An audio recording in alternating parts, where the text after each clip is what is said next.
because she's having some internet issues with the computer, and she's the one who's hosting on the YouTube channel for the Okay. Festival. So we're currently not live, although it says live at the top of our screens. Apparently, we're not live yet, so I'm not sure. So she went out to do some stuff on her computer, hopefully gets it back up to speed, and then we will get back and shake it. But I am on screen with the lovely Dianne Brown. And hello, Dianne. And you're Pam, right? I am. Nice to meet you. And where are you from? I'm in Sudbury, Ontario. Ontario. Yeah. I'm in Calgary. We're getting ready for ski season here. Yes. Last night we had a massive Chinook blow through, and I'm pretty sure the whole house was shaking all night long. But they're making snow on the mountains and at Calgary Olympic Park, or Calgary Olympic Park. Yeah, they're blowing snow all week, so we'll be skiing pretty soon. Won't take long. No, I actually I lived in Edmonton for 6-7 years. I have a couple of my cousins are in Calgary, so I was visiting there often. Yeah. Oh, nice.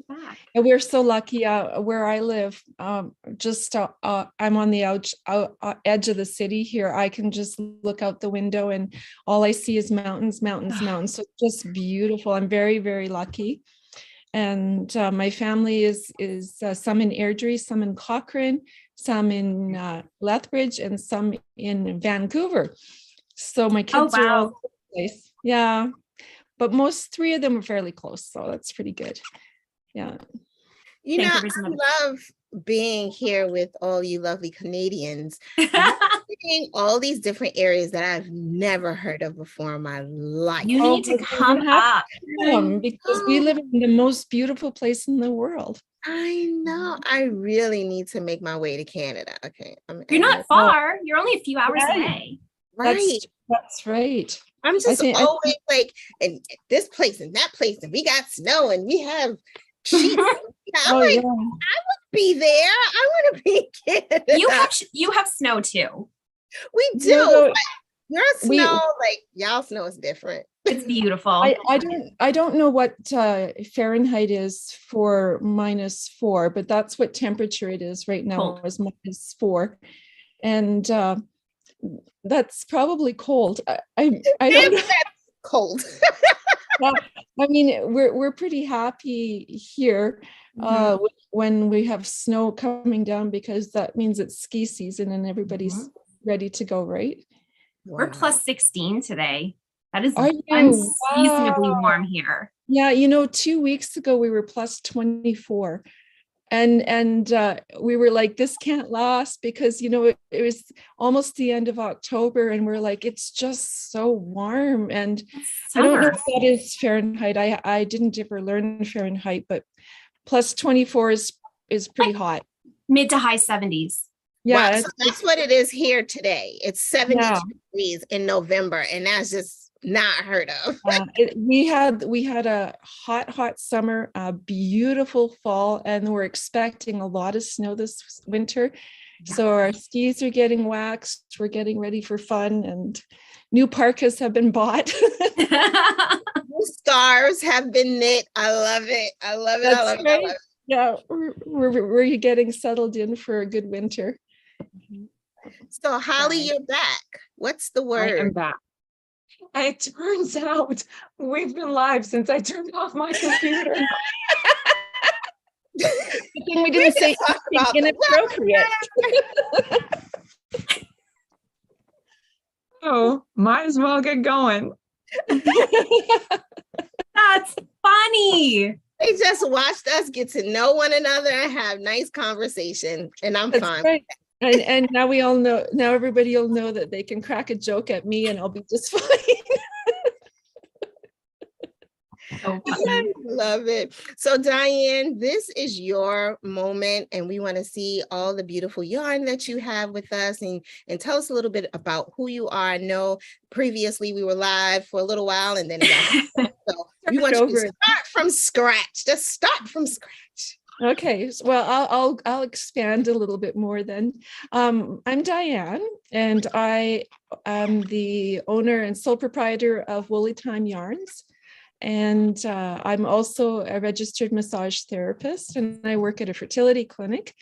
And yeah, I work with pregnant ladies and hoping to be pregnant ladies all the time, helping women go through their journey of infertility and hopefully on through. And our clinic has support from acupuncture, traditional Chinese medicine, and massage therapy, lactation nurse, psychologist, everything women's health related. So that's part of my passion. And I have had a struggle with fertility myself, but I actually have 4 children and 3 grandchildren. So all my children are grown, and my oldest daughter is one of the reasons that I've started this journey. And she's been a real support to me in helping me find my niche and my expression. She is an active knitter. I got her started when she was quite young and taught her the basics, and then she just took off. She actually made a coverlet for her wedding that was all lace, and she has skills I don't have. I'm a great crocheter. I can sit there and crochet and watch TV. I'm good at color work with knitting and stuff like that, like Fair Isle and things. But as far as lace goes, I'm too ADHD, I'm pretty sure. Yeah, but I'm also thin yarn, no thank you. Yeah, and it takes a while. I have a project upstairs that I'm working on, and I'm trying to discipline myself, but it's slow going for me. So when it comes to fiber, I started working with wool probably before 2015. I know that I started spinning in 2015, and I started needle felting before that and doing sculptures and paintings with wool. And I'm an acrylic artist and a watercolor artist as well. So I've been very fortunate to have a lot of art in my life. And this is just another expression of my idea of color. And I love the feel of natural fibers. I love the idea. We were lucky enough, I homeschooled my children for 12 years. And we did a tour at the Custom Woolen Mills, which is just in Carstairs. And we got to see some of their some of their equipment is very, very old, but still working at top speed. They make insulation for homes out of the fiber. They use every bit of fiber that they can in all kinds of ways, socks and blankets and stuff like that. And that was very inspiring for me being there. And I watched my mother learn to spin. My dad made a spinning wheel for her. She was a weaver.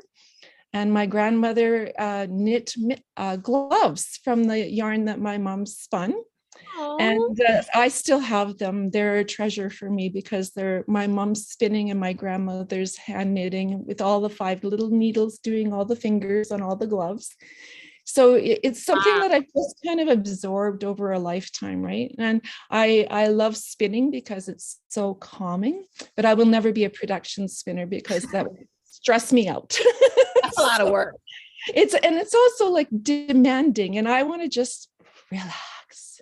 Enjoy. So, so I bought a spinning wheel a few years ago, and the woman that sold me her spinning wheel donated. She had these, I think they're called Angora rabbits. I don't know. I can't remember because I'm allergic to bunny fuzz.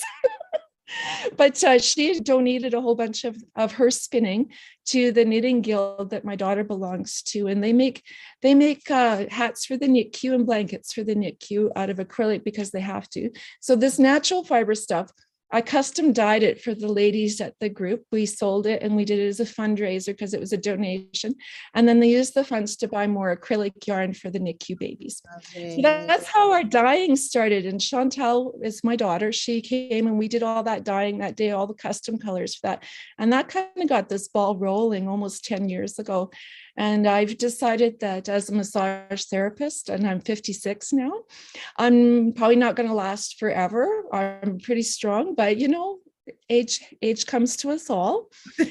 And this is what I'm hoping to transition out of into something that's a little bit within my creativity and my joy, but also a little easier on my body.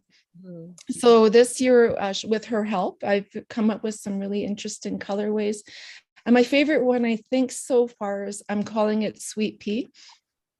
The reason I called it Sweet Pea is when it came out of all the things and I looked at it and I went, oh, it reminds me of my mother's sweet peas, always by the garage growing up, all these beautiful colored sweet peas. So this is one of the toques I cranked out because I'm not a good knitter, but you can see the color just popped up. Yeah. Chantel made a sample for me. That's a baby sweater and a baby hat from Tin Can Knits pattern, and it's just so squishable and lovely. So here's the same colorway in sock yarn. It's merino and alpaca, and just beautiful squish and so soft. Like this you could wear as right next to your skin. If you wanted to make a tank top or something, oh my gosh, it's just so beautiful. You can see the squish through the camera. You Like, right? you can. It's bounce and the softest thing. So I'm not an aficionado on the terms for alpaca, but they call this one royal alpaca. I have baby alpaca in some of my other fibers. I have not looked up what royal alpaca is. So that's my fault, but oh my gosh, I don't actually care right now. Oh my goodness. Yeah, so this is another one. It's a 2-ply and it has a lovely texture. I don't know if you can see it on camera, but the texture is so neat. And it's also quite squishy, like it's just really fun. And I took some of the colors, grab this one, out of whoops, almost lost that one. I took some of the colors out of that and I made some coordinating ones that go with it. And just to show you my little logo, my neighbor across the street, when we were raising our little kids, she designed that for me. So I've been trying to, what do you call it? Nepotism is not dead. We need to do more nepotism. Really important. The people that were instrumental in our lives, we need to support them too. That's and so right. It's the same colors, but deeper. I love it. I kind of jewel tone and also that nice squish. Yeah. Oh yeah. So we also have this it's got mohair and merino and stellina in it. And Chantel knit this up. Of course, I can't do this. Chantel is talented. She's very gifted, and she makes socks. Like there's all her kids don't wear store-bought socks. She makes socks all the time. She's very good. So I've actually made 2 pairs now. The first pair, I dyed the wool. And I set it out to make my size, and they fit my grandson who's 8.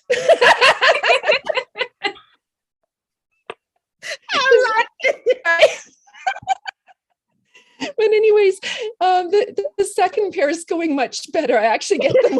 No, they will be mine. But my grandson liked them because they are yellow and blue, and they look like minions.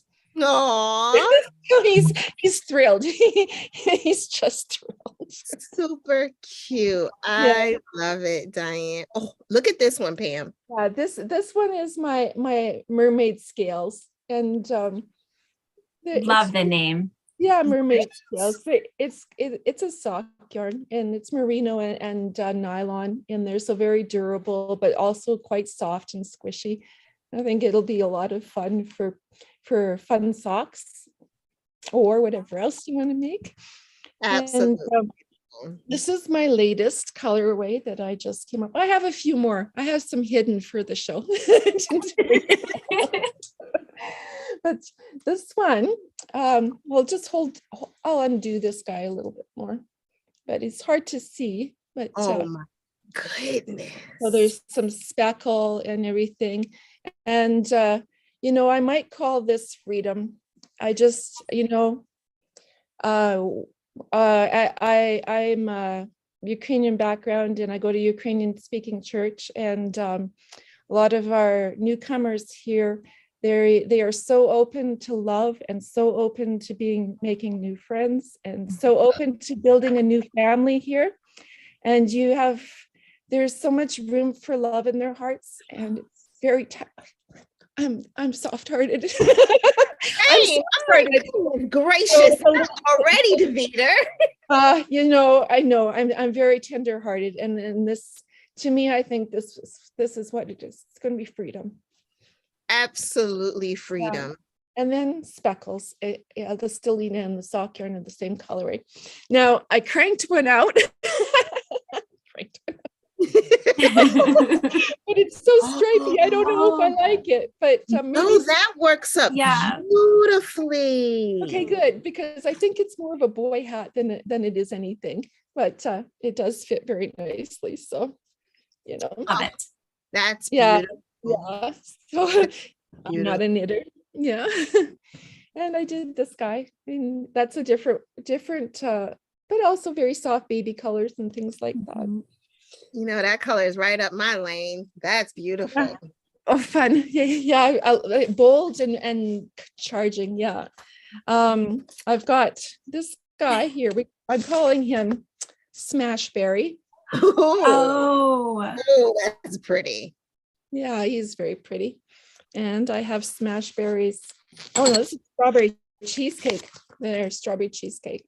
Now I put this out to my friends. I just ate some strawberry cheesecake. Oh, yeah. I let my friends name this one, so that's how come it got called strawberry cheesecake. And this is Smashberry's cousin. He's very close to Smashberry, but just a little different. So also super squishy. I love the merino. And I've got, I had to stretch. I'm buried on my couch in yarn here. This one's a sock yarn, and I have it in a couple different colorways, but it has hemp in it. And I'm making a tank top for the show. I'm almost finished, but you would think of the hemp would be a little scratchy. It is so soft. It is really quite neat, but it's going to be very nice and kind of breathable and light, and it's got a bit of fuzz to it. So the hemp doesn't pick up the color the same as the merino, so it's got kind of I don't know if you can see. Looks like a periwinkle almost. It does. Yeah. So pretty. Yeah, it is pretty. Yeah, sort of like that old denim kind of color, maybe. Yeah. Anyway. That's beautiful. And then we have tons of minis that we've come up with. My handful of minis. They're all buried under the pile of stuff. Love minis. Yeah, so I've got what I'm calling midnight teal. Oh, that's pretty. It'll go with some of my sock yarn that I haven't got here today. Yeah, that's nice. And then there's some, these are 3 different kinds of gray, although the one in the middle looks quite blue, but it is actually a gray. So they're tonal. Yeah. And I've done some blacks, and so I've got 3 different kinds of reds to go. This one looks quite pink, but it's actually red. There's another red and some purples. Whoops, lost that one. So those will probably sell for $8, I think, just a whole bunch of minis, and that'll be fun. That's kind of what I brought out to show you. And you get a sense of my silliness. Chantal and I should have a lot of fun.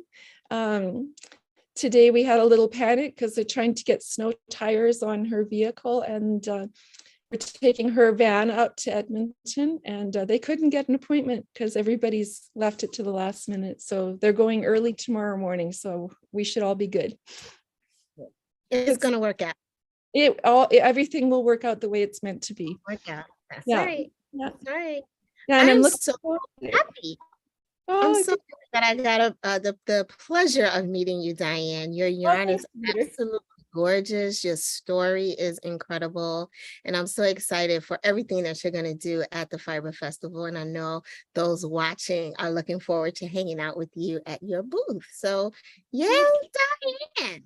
Thank you very much. It was so nice to meet you all as well. You're just lovely people, and I'm looking forward to meeting some of the other vendors that Chantal has told me so much. She does a lot of custom knitting for people like Ginger Snap I think it is, and different people. So they'll know her. They won't know me, but once you see me, I'm Chantel's mom.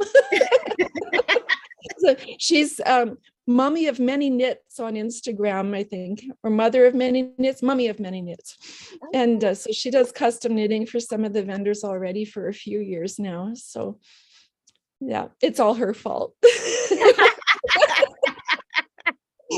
I love it. That's a good thing to blame her for, though. Oh yeah, I'm pretty proud of her. She's a good mom and a talented knitter and very knowledgeable in all of this stuff. So I wouldn't be where I am without her help. That's for sure.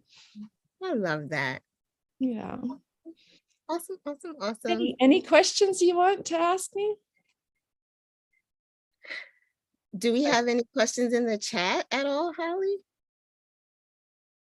I don't see any here on the side, but that's okay. Yeah, I was just looking for them. I don't see any questions either, just comments. Like everyone is really loving your yarn, Dianne.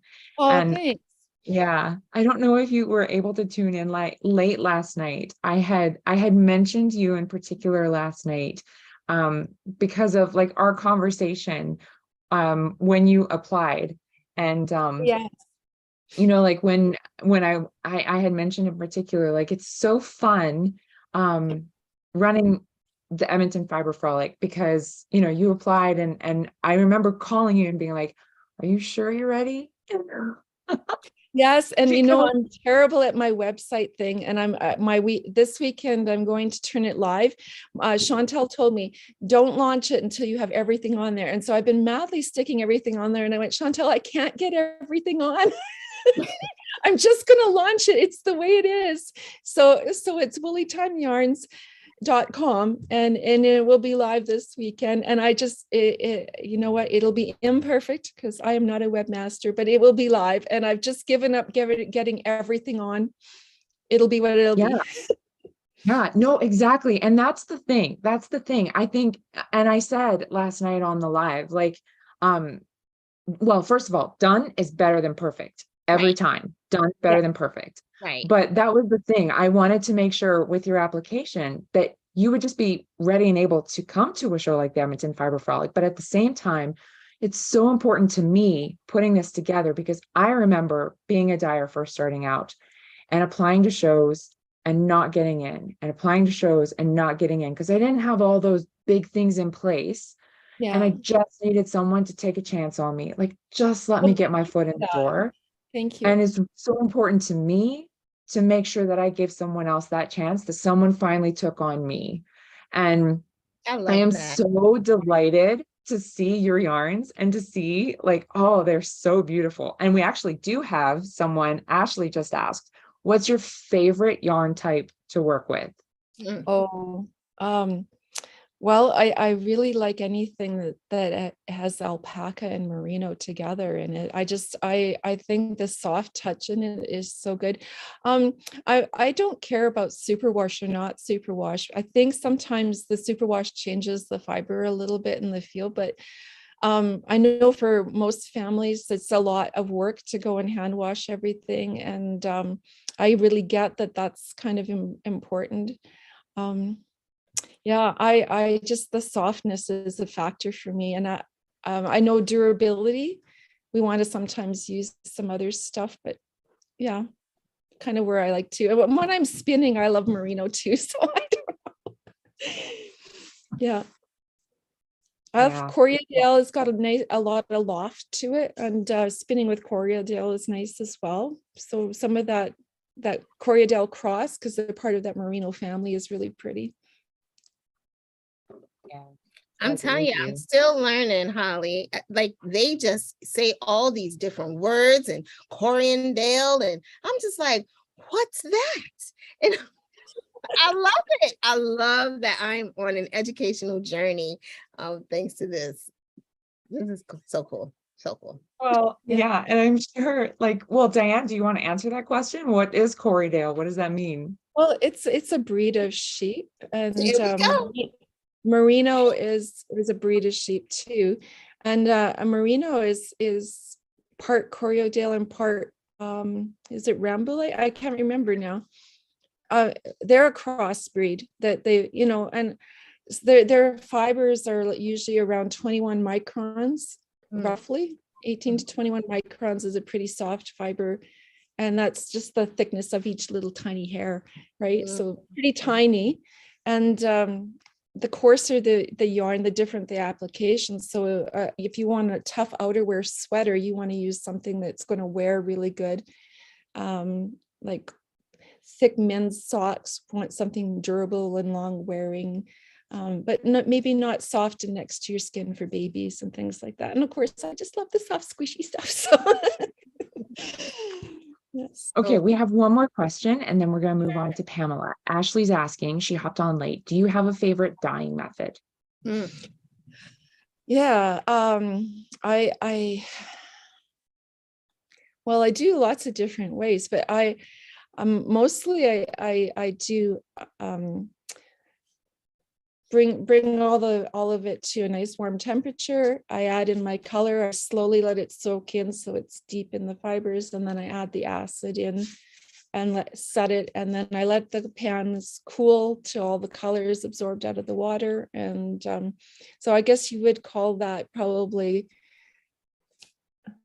low acid. I'm not sure what the terminology. Yeah, I think it's that, but mostly I use vinegar. Once in a while I use citric acid. I prefer vinegar just because it rinses out easier and I don't have to work so hard at getting the yarn really clean before I put it in the spin dryer. Yeah, just my thing. I'm still learning. I've probably got close to 1,000 skeins of yarn dyed, but I'm still learning, and I've got my notebook taking notes all the time. And sometimes there's a few trial and errors. There's some things that I'm like, nope, that's not good. But you know, if someone else's eye looks at it and goes, wow, that's so beautiful, and I sit there and go, I also belong to a Viking reenactment group here, and we do null binding, which is the precursor to knitting. And so for some of my friends there, we do try to do some, we'll call it like authentic adjacent colored. So, well, we can't have woad here in Canada. We're not supposed to have woad here in Canada. It's an invasive plant. We're not supposed to bring it into the country, but I have dyed colors close to what woad would look like. And of course, they'll buy it and make the different projects for our Viking reenactment. So kind of fun, learning new skills. I demonstrate spinning. I have a couple drop spindles that one is Paleolithic era reproduction. And I'm always amazed when I go and I look up fibers and find things that they used to use in those time periods, how beautiful the fibers were. We really underestimate the quality of clothing that they had, the beauty that they had, the ability to go and take fiber from stinging nettle, that white, long, shiny fiber that they came up with. They could have woven that in with some of their wool, and they would have had colors that would have picked up deeper into the wool and lighter into the stinging nettle fiber, and it would have been shiny, would have been beautiful. Some of the textures, they would have come up amazing. Null binding doesn't unravel and is very stretchy in every direction. We just have no idea of what these artisans would have worked like in that time period. It's quite fascinating. I had to search and see what null binding is. I am just so impressed. You guys are. It's neat, and it takes a bit to learn how to do it, but once you've got it, you're like, oh. Yeah, there's a few different stitches. Awesome. Yeah. Really, really cool. Well, thank you again, Dianne. Really appreciate you coming out with us. Thanks for being with us while we had our little technical difficulties, but we're that's okay. And I hope you had a good time as well. I did. Thank you for having me. You're so welcome. So we have Pam Stark with us here from Furls Crochet. Hello. Give her an opportunity to hang out with us some more. So thanks for joining. Thanks for your patience and all that. Thanks for having me. You are so welcome. So introduce yourself to the audience, let them know who you are, and then I will ask you a bunch of questions. Sure. Well, my name's Pam. I'm the CMO at Furls Crochet. I actually started out as a crocheter, crochet pattern designer, a blogger. Did that for quite some time before finding my way over to Furls. And I'm actually a Canadian as well. And I lived in Edmonton for 6 or 7 years. It's actually where my son was born before we came back home to be closer to family, and love Alberta, and I miss it. It's such a beautiful, beautiful province. And I was actually, when I found out that the festival, I think, is happening twice a year, correct? I'm pretty sure I'm going to be going to the next one because I think it's the perfect excuse to go back, see some of the friends that I miss so dearly, make my way over to the mountains. We were talking about that before we knew we were live. We were chatting about the view, and there's nothing like being there. Once you've been there, there's something just so cleansing and beautiful and inspiring, and I can't wait to go back. So I love that. Yeah, I guess I kind of got off topic for a second. I get really excited talking about Alberta. So it's been so long since I've been there. But yes, I'm the CMO at Furls. Started there just over 2 years ago. It's how I met Defeater. We've been working together there for quite some time. And I started off as the affiliate manager. I was working part-time and just kind of helping out the affiliates. And then I got into the marketing side a couple of months later. It didn't take that long. And then, yeah, now I'm overseeing that whole side of the customer experience department. So I do all the marketing, product development, customer experience, website stuff, kind of oversee all of it, that whole side. So it's a lot. So for people who might not know who Furls is, you want to introduce the company to those who are not familiar? Because there's some people who of course there are. Who Furls started, we just celebrated our 10th birthday in June, and it started by Harrison Richards when he was 17 years old in his parents' garage. He had a girlfriend at the time who was a crocheter, and she would crochet, like so many of us, when we get started, you can't put it down. And she was experiencing some hand cramping. And so he figured there's got to be a better way. And so he started hand carving crochet hooks in his parents' garage. A few years later, Furls Crochet was born, and we are a crochet hook company first and foremost. We specialize in hand healthy ergonomic crochet hooks, but we also now carry accessories. We have a little bit of yarn. We have almost anything a crocheter would need to get started in the craft. So I do have some hooks. Of course, I have hooks. I have like a whole, this is a tool chest that's actually full of crochet hooks. So I also do a lot of the photography and things like that for the website as well. So I'm very, very fortunate that I get all the samples here so we can choose which ones we're going to move forward with. Then I have the hooks that I need for the photography, for the website, and for the product listings. So maybe it might be easier to just show everybody what kind of hooks. Okay. So we have 5 different hook lines, actually 6 different hook lines. My apologies. We introduced a new one this year. The first one I'll show you is the Candy Shop crochet hook. It's called Candy Shop because the colors look like something out of a candy store. So each size of hook, I wonder if I can lift them all up. Pam, don't drop those hooks. You know that I will, but I'm going to do it anyway. So these are all molded resin crochet hooks that are then painted, hand painted with automotive paint. So I don't know if you can see in how sparkly. It's kind of hard to see, isn't it? But they're very, very sparkly. They're just like a car, like that. They have that shimmer and shine to them.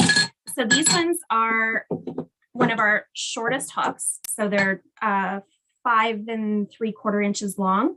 And they're really great for someone who has maybe smaller hands, or they like to choke up on their hook a little bit more. They're really, really comfortable this way. These ones are actually modeled after the Alpha hook, which was the original one. That's the one that Harrison started with. I actually have a sneak peek of, I'm looking around. My hooks are actually in that case, but this is one we haven't launched yet. It's coming soon. I think it's okay to share. What I do, it's okay. I share all this. You do. She's a bean spiller, everyone. This is our Alpha Series crochet hook. So this one is a special, right? Okay. This is a special edition hook, which means we only have a limited number of them. They're not yet released. So this one is maple wood. It was then broken. Resin was poured in with this black, like resin swirl through it. It was processed to make a blank, which it was then hand carved on a lathe by our woodworkers. So isn't that gorgeous? Absolutely beautiful. Absolutely beautiful. I know. When I saw it, I know. That hook is gorgeous. I can't. Yeah. So these are the two smallest, as in shortest hooks that we have. They come in sizes F through, let me think, 3.75 to 13 millimeter, depending on what size you need. So there's lots of sizes to choose from. Some people like a longer hook. So we do have our Streamline series, which I have them all in here. So we have our ebony or our Streamline wood hooks. They come in ebony, laurel, silver oak, camwood, and teak. I know this one's your favorite, right, Davida? Yes, it is. So pretty. So these are solid wood hooks that are hand carved, and they're so pretty. So they're Streamline wood. We also have them in resin. Let me see. We have our Streamline resin hooks. They're the same shape, same size, but they're made of 100% resin. There you go. We have some fun sparkly colors too. You like glitter. Isn't that cute? That's pretty. Love that hook. So much fun. We can match your yarn, Diane. There's probably a hook for every color yarn you have. Absolutely. A very controversial hook. Sorry, Ashley's just asking if there are any new streamlines coming. Hi, Ashley. There are. We have some new streamlines that are coming by the end of the year. Oh, yes, we do. I mean, yes, they do. This is probably our most controversial hook at the moment. It's our Streamline metal. Davida knows. Yeah. This was one that we were testing out. We were curious if people would like the Streamline in a metal. It sold out instantly. And we're having them made again so that we can bring them back. It's just taking a long time because we know supply chain issues, all of that. It's still very much a reality, even though it's not 2020 anymore. The ramifications are still happening. So it is coming back. They're going to be back very soon, I promise, to any of the Furls fans watching. I get yelled at often about this one. Diane, you would go broke buying your hooks. I don't know what to say. I'm sorry. And then the one of the first ones that I have tried, and I think a lot of people know us for our Odyssey crochet hooks as well. These ones are a metal tip. They're actually pewter, so they're weighty. Like there's a weight to them, and then they're nickel plated, and then the handles are made from resin, kind of like the Candy Shop are. They're made from a mold, and then they're again painted with that really pretty automotive paint. Sparkle on that one. Yeah, I picked the turquoise on purpose because it is exceptionally sparkly. So those are our hook lines that we have, and I don't think I forgot any. No, I didn't. Did you do a galaxy? I did. Oh, well, kind of. Okay, so this is a Streamline, but the Streamline resins, we have the Galaxy, which is this one. This one's called Andromeda. We have Zodiac. So each Zodiac sign will have its own crochet hook as well. And then we also have our swirls, our pride hooks, and glitter. And I feel like I'm forgetting one. I think that was it. That's all. It.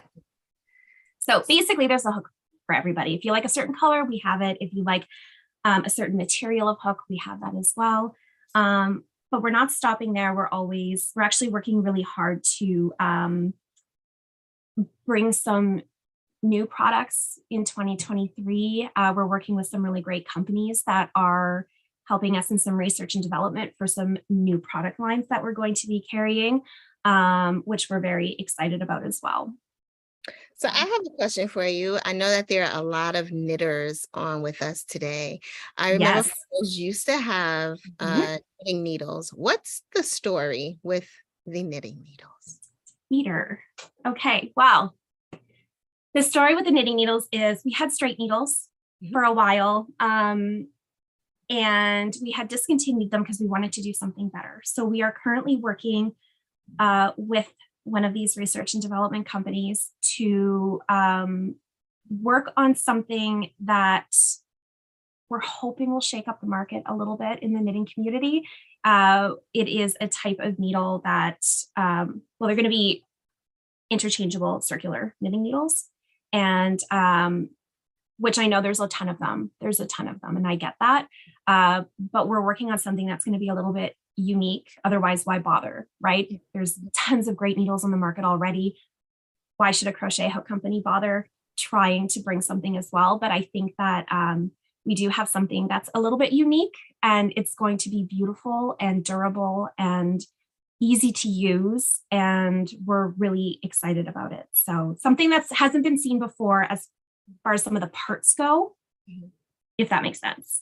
If I can, it's hard to say something without giving everything away, because this is something I do have to like zip it on. So I have to be careful. I get in trouble. You don't want that. We don't want you to get in trouble. Yeah.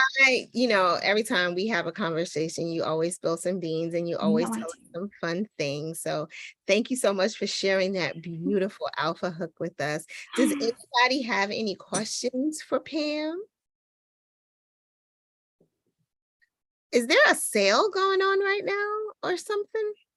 I thought I saw something with the alphas. Something was happening. Listen, there's a sale going on, but it's not a public sale. So, but I will share it with our friends here at the Edmonton Fiber Frolic. So right now, don't tell anybody I said it. They'll know because you're going to go. Okay, so basically we have some special edition alphas, the solid wood ones, so not the acrylic ones. But if you buy a special edition Alpha Series crochet hook, you can get a regular Alpha crochet hook for free using code FREEALPHA. Wait, did you just say for free? It's a free one. Yeah. Do you have any alphas with you? Wait, did you see Holly just pick up her pen and snap it to write down the code? So sometimes we do. Make sure you're on our newsletter email list if you're not, because we do offer sales specifically to certain email groups that we have. So we have some that are, for people who buy a lot of alphas. So we're like, hey, you like alpha? Here's a little sale for you. Or sometimes, hold my pizza. So we do things like that. So make sure you are subscribed. And is that the purple heart? Mm-hmm. Look at how pretty it is.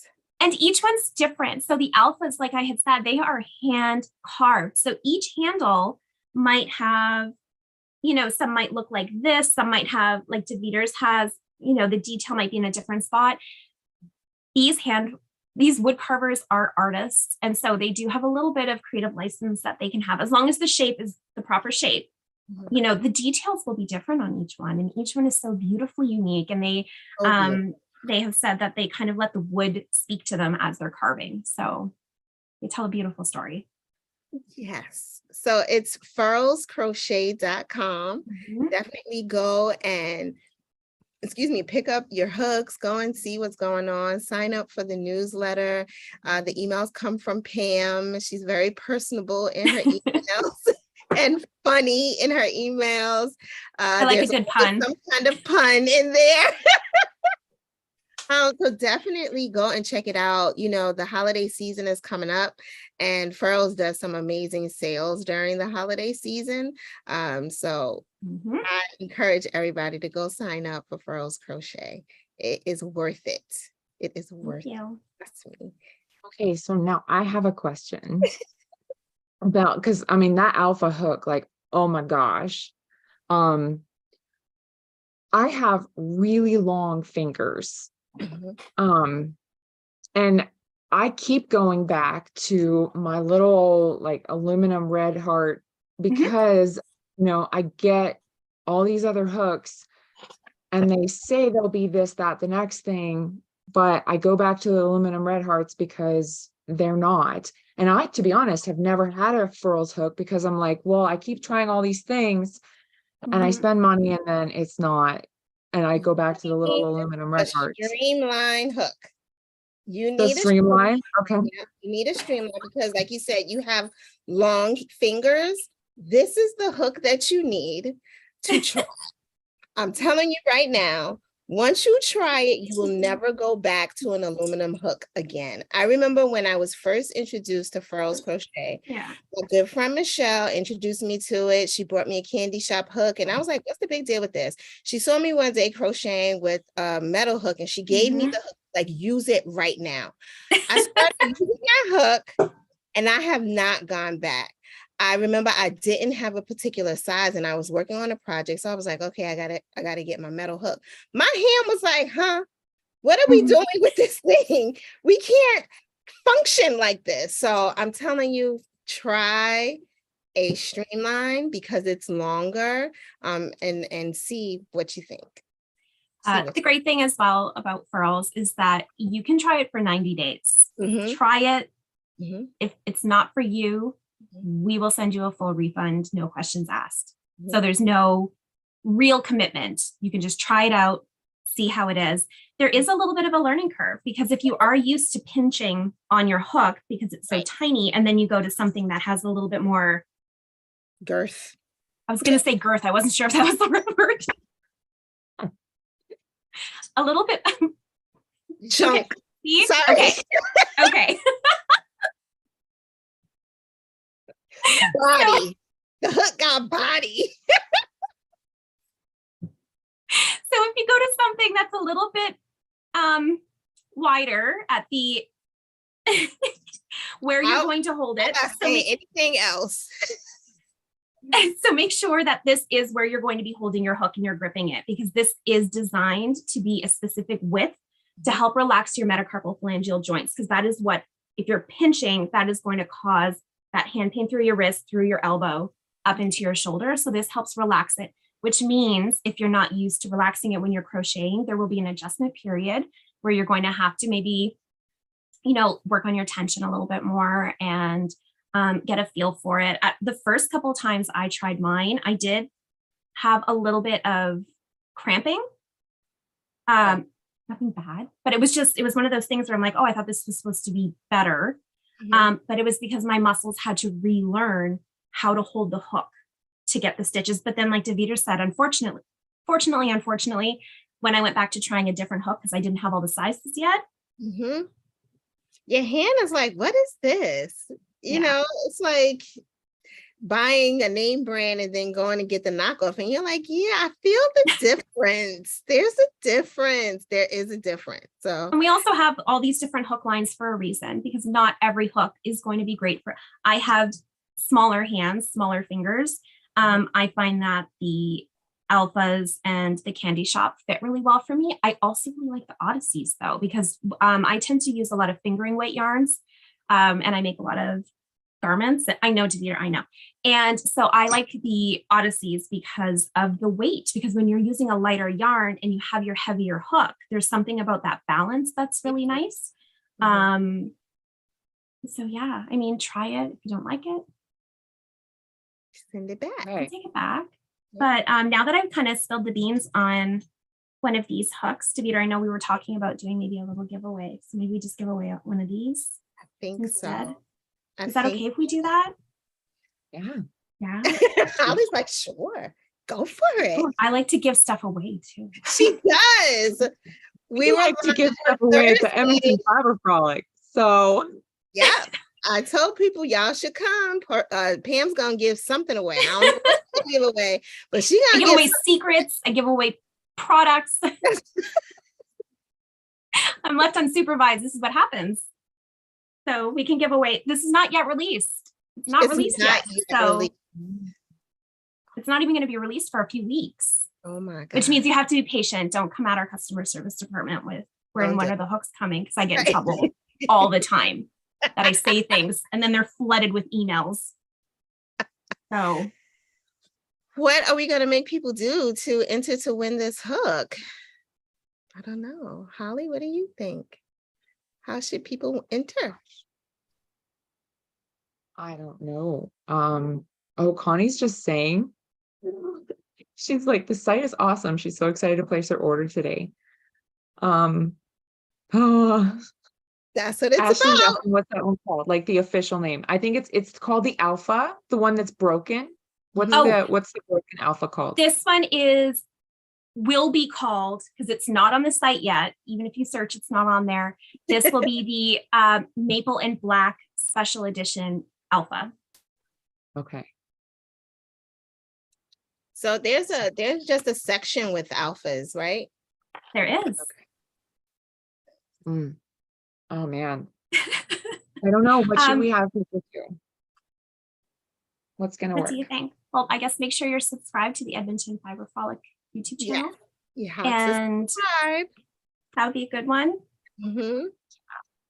And maybe comment with what color swirl you would like to see next. If you got to pick a swirl, because we always listen to our customers as well and our followers. Because I mean, we're doing these things for you. We make these we make them for me too, because I love them, but we really are making them for you. Oh man, you know what would be so cool is if you made it and I love walnuts. If you made it, and I know, do you? Okay. Because it would be so cool if you made it in like walnut with that like dark color from the walnut and then like a really bright pop in the middle of like pink. I agree. Where are my special ones are up top. Hold on a moment. Pam, I'm on the site. I haven't been on the site in so long for whatever reason, and I am blown away. You are killing it, ma'am. Thank you. It's all of us. Amazing. These are some of the other ones we've had. Where's my I have a pink one somewhere. Oh, here it is. I got a pin Pam so that everybody can see her right big. This is so amazing. Look at so pretty. Beautiful. We try to mix and match the woods and different colors and try different combinations. And these are some of the ones we've had in the past. Some of them I've only been here for 2 years. So before that, I don't own any of those ones. Yeah, always something new, always something exciting. Yeah, I'm looking at the site now and there's a blackwood, there's bloodwood, bacote. That's how you say it? Bacote? You know what? Not 100% sure how you say it. Do you ever have words where you've read them and you've always read them and then suddenly you have to say it out loud and you're like, I don't know how to say that. Is that the one? Bacote? I have a really pretty cocobolo. Look at this one. Oh, that's lovely. It has like a heart. Yes, it does look like a heart. So I get to go to the warehouse 3 or 4 times a year. Very lucky. Our warehouse is in Austin. And so I get to handpick my own hooks. And so I always, come back. I'm like, I need it for pictures. Always for pictures. Yeah. Oh, snakewood is really pretty too. I don't know if you can see so it's not showing up, is it? No, it looks like, yeah. You'll have to look on this. But if you buy a special edition alpha, like a solid wood one, like the snakewood, or the, I think we have some Gaboon ebony that's really beautiful. Pale moon ebony. You can get a free regular priced alpha hook, like my Cocobolo, for free with code free alpha. And it's this weekend only. Okay. Okay. Go on and get it, y'all. Oh, blue center, but with darker wood. Look at these hooks. Oh my God. Absolutely beautiful. Absolutely beautiful. That's Kylie sitting right here. Hi. Oh my goodness. Thank you so much, Pam, for hanging out with us. Did we tell people what to do in order to enter to win? subscribe. Oh, subscribe to the Edmonton Fiber Frolic, and subscribe to Furls Crochet. We definitely want you to subscribe. That would be great. Yeah, Does subscribe. Furls have a YouTube channel? Yes. Yes, and you can find Davida and I on there every week almost. Yes. Chatting away, Anyway, getting into trouble. you get into trouble, not me. I do. I do. You just I just sit back and laugh and egg you on. Like, yeah, tell them, Pam, go ahead. You do. You do. You do. So yeah, and then I guess at the end of the frolic, we'll pick a winner. And Perfect.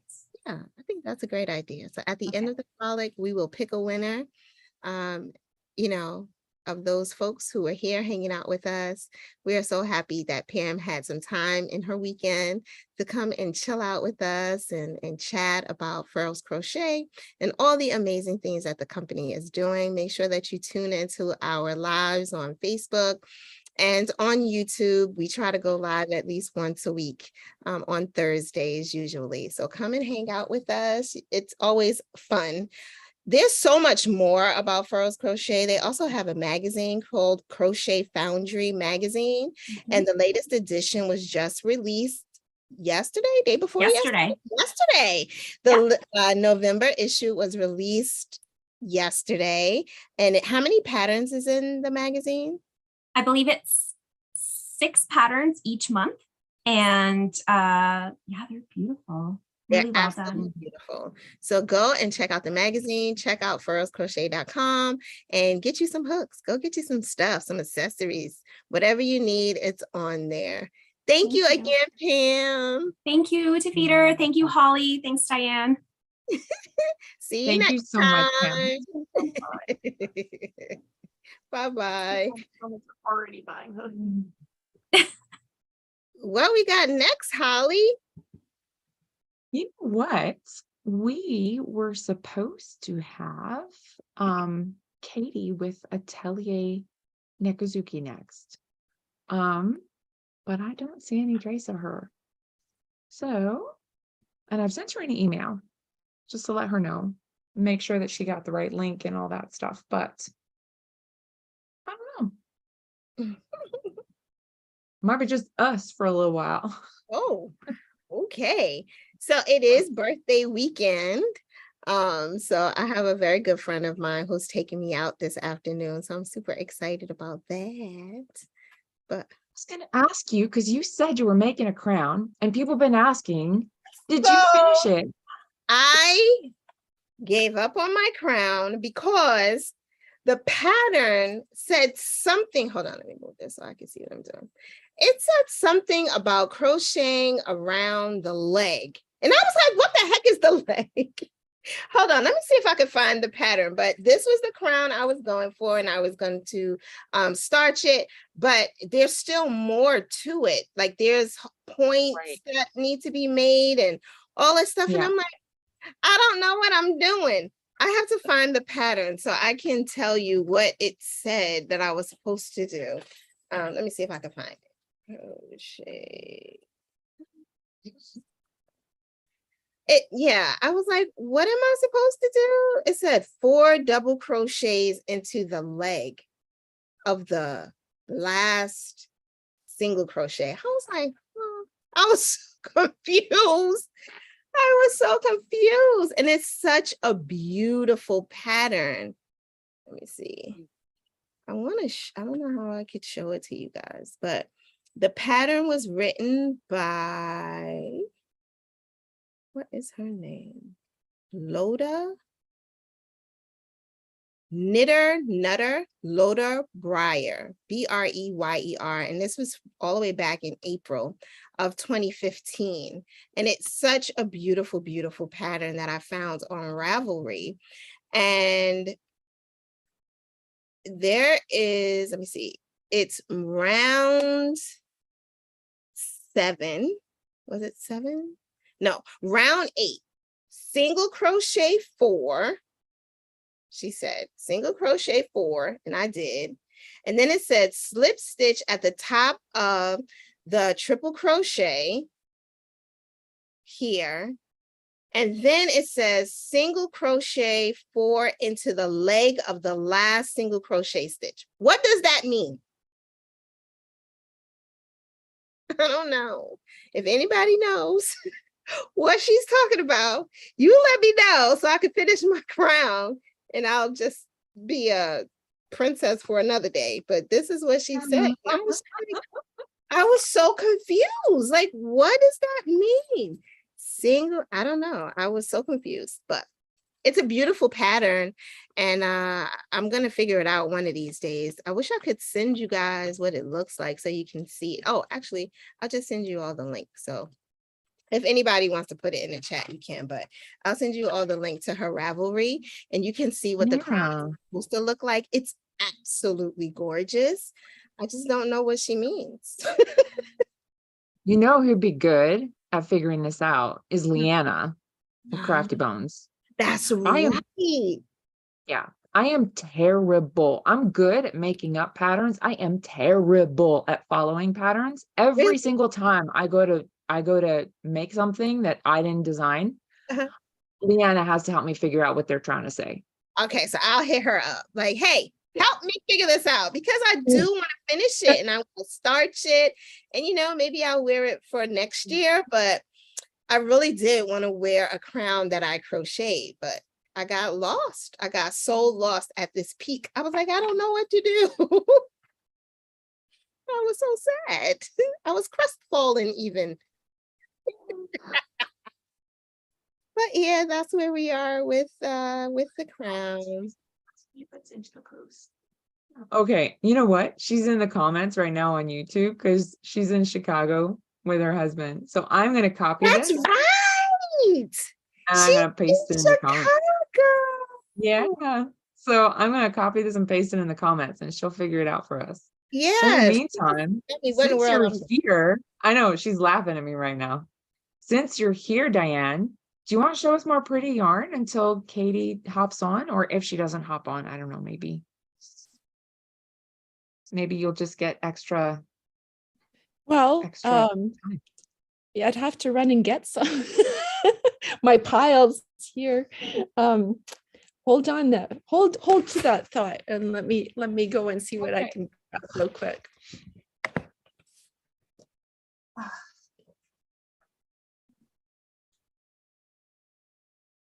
Here, I've put it in the comments.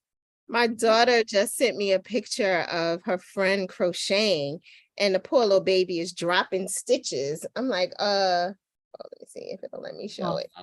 Hold it close to you. Oh. Then over to it. There you go. So yeah. She's still not working. I'm like, she's dropping stitches.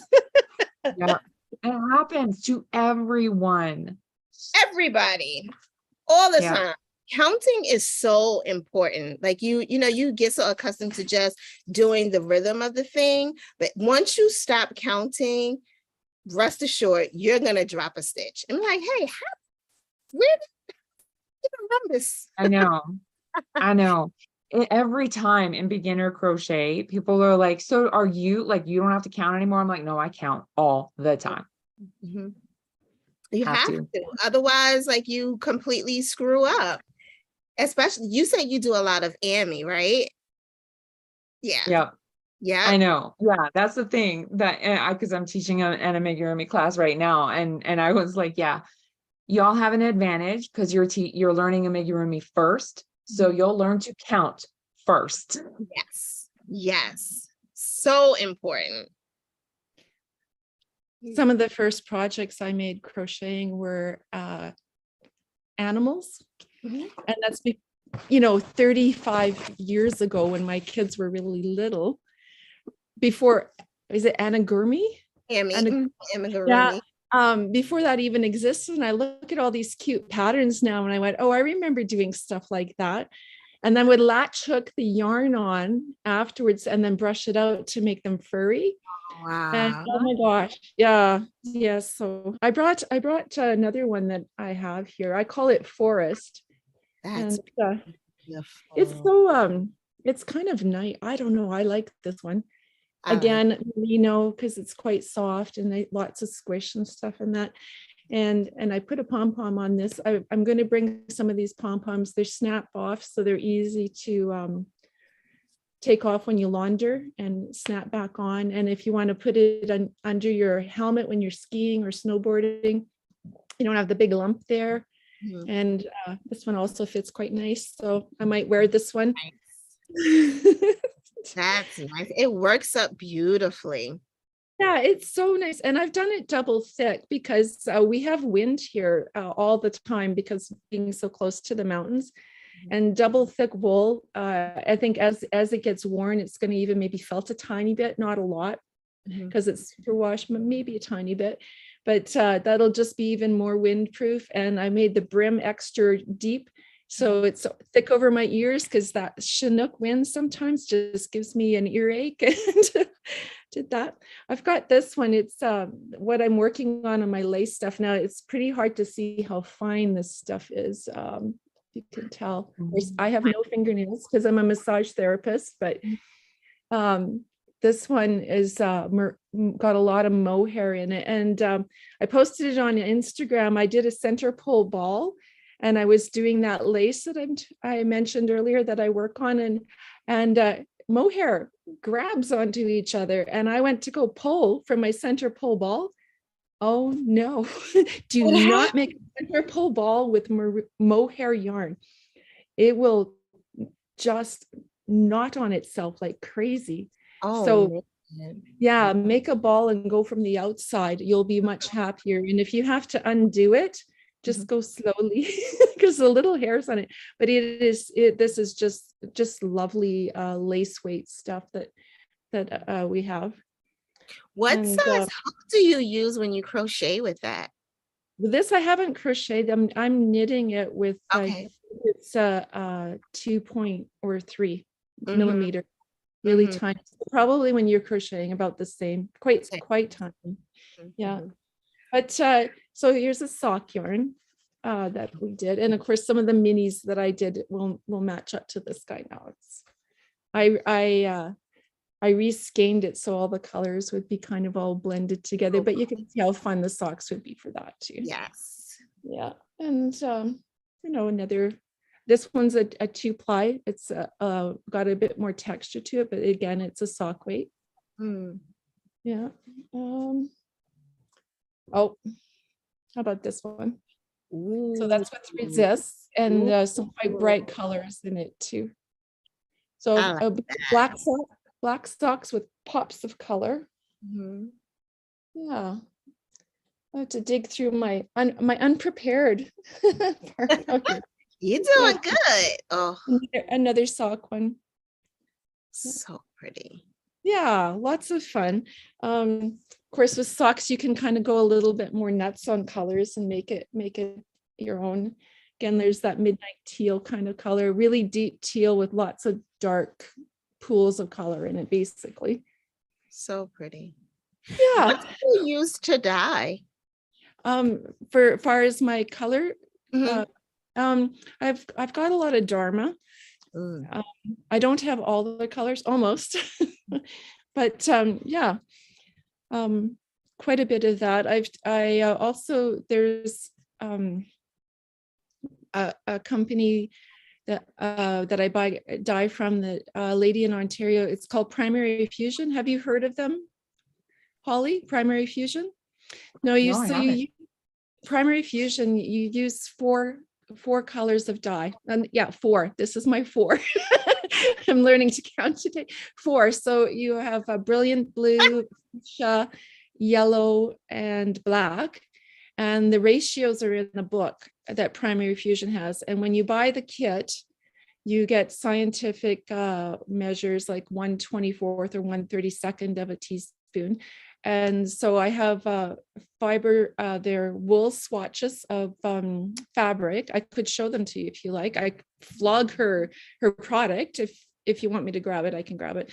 But I lay out the fiber swatches, and I'll just grab it for you because it's interesting. Sorry.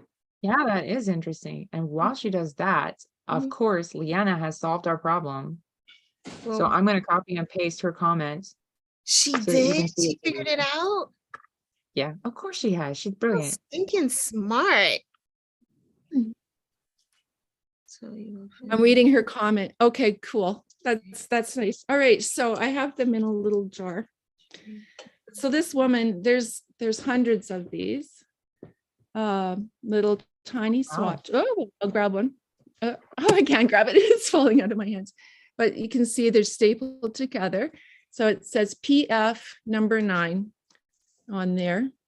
Oh, wow. So if I want to pick the depth of shade in here, basically, I mix up that and then I use the percentage of dye to water to get the depth of shade I want. But so I lay out the colors and I might pick this green here and let's go this color here. And then I might pick a fourth, 3 or sometimes 4 or 5 colors. And I lay them out. And of course I use my color wheel a bit. And I use the recipe to build that out of the 4 dye colors that Primary Fusion carries. And I build my color things. That's where Sweet Pea came from, is Primary Fusion. That's so cool. Yeah. And when this lady stops making these little squares, they're all cut. It's going to be a little more difficult for people to kind of come up with this thing, but it's really neat. That's really so cool. I bought this at Legacy Studios, and they're in Cochrane, and she's an older lady that has had a fiber studio in her home for years. She carries dyes. I'll plug her because she's a really nice lady. I think she's in her 70s. Aww. Yeah, very, very sweet lady. Lots of spinning and weaving stuff there. And of course dyeing, and then the rug hooking, so where you're cutting the wool fabric and doing the punch. So that's where this Primary Fusion kind of comes from, but it works great on yarn too. Very cool. Yeah, it's a different way of approaching dyeing instead of just having your solid color. In fact, I like the colors that I get through there quite a lot. Nice. Yeah, different, right? Yeah, I love that. Again, always learning something. So that was really educational. Super cool. Yeah. Super cool. That is really, I love that so much. Well, I mean, financially, when I was first starting out, I couldn't buy all the Dharma colors, because really all they do is they take the pigments and they mix them together in different ratios to get, all these different colors. They just mix them for you. So I got exactly that. I got the primaries and I learned how to mix them myself because I couldn't afford to get anything else, right? So you did it without the recipes on your own, Holly? Yeah. Good for you. So it made me a better dyer in the end, right? Yeah. So yeah, I love that. I need to look up Primary Fusion because that's amazing. Yeah, it's quite cost effective too. Yeah. And I love it too because even without just financial, like you said, cost effectiveness, taking it from her and having that, it makes you a better dyer. Mm-hmm. Yeah, I have come up with some really natural colors that like this is Primary Fusion. Yeah, quite a lot of this stuff I've done. Sweet Pea was Primary Fusion. It's just pretty stuff. Yeah, that's awesome. And yeah, there was a question before, I didn't ask it from the chat because I wanted to make sure that we got to Pam, but there was a question asking about your dyeing process. So I'm glad that you naturally sort of got into that and answered the question. Well, yeah, I'm a neophyte at this point too, but I expect next year will be a lot more confident and have much more to share on that. But it's been an interesting journey so far, and I think we're just going to learn a lot from this next coming weekend, and keep growing from there. awesome. Yeah, that is awesome. Okay, you know what? We have Michele Porter here. Yay! I don't know. Yeah, I don't know if you guys know about Michele. She's absolutely amazing. I'm so excited to have her here. I'm just while she's logging in. I bet every single one of us, well, Davida, you don't knit, but I bet if you knit at all, you've made a pattern of Michelle's. Oh, wow. Yeah, because she worked like, if you've bought a little book, or you've made a pattern off of like a red heart, or if you've made a pattern off of a yarn label, you've probably made one of Michelle's patterns. Oh, wow. That's cool. Yeah. So yeah, oh my gosh, I'm so stoked to have her here. Are you geeking out? I am a little bit, yeah. I love it. Oh, So yeah. And I'm really sorry that we're missing out on Atelier Nekazuki. There must have been, because Atelier Nekazuki was sort of pinch hitting for Ancient Arts Yarn. Ancient Arts Yarns was supposed to be here, and there's been all kinds of craziness happening for so many people this fall. And so there must have just been this crisscross misconnection there. So we'll get Atelier Nekazuki in at another time. But yeah. Are you there, Michelle? I don't know. You're here. We can hear you. We just You gotta hear? get your camera on. Okay. Oh, how do I do that? Okay. I apologize if I swear, because I swear a lot. So there's that ahead of time. Camera. There you go. Hey. Wow. Is this too far away? This is great. Yeah. Okay. Well, I would like to talk about a lot of things, and I brought a lot of things to show. So I'm sure I can fill up the time. Awesome. Yeah. Perfect.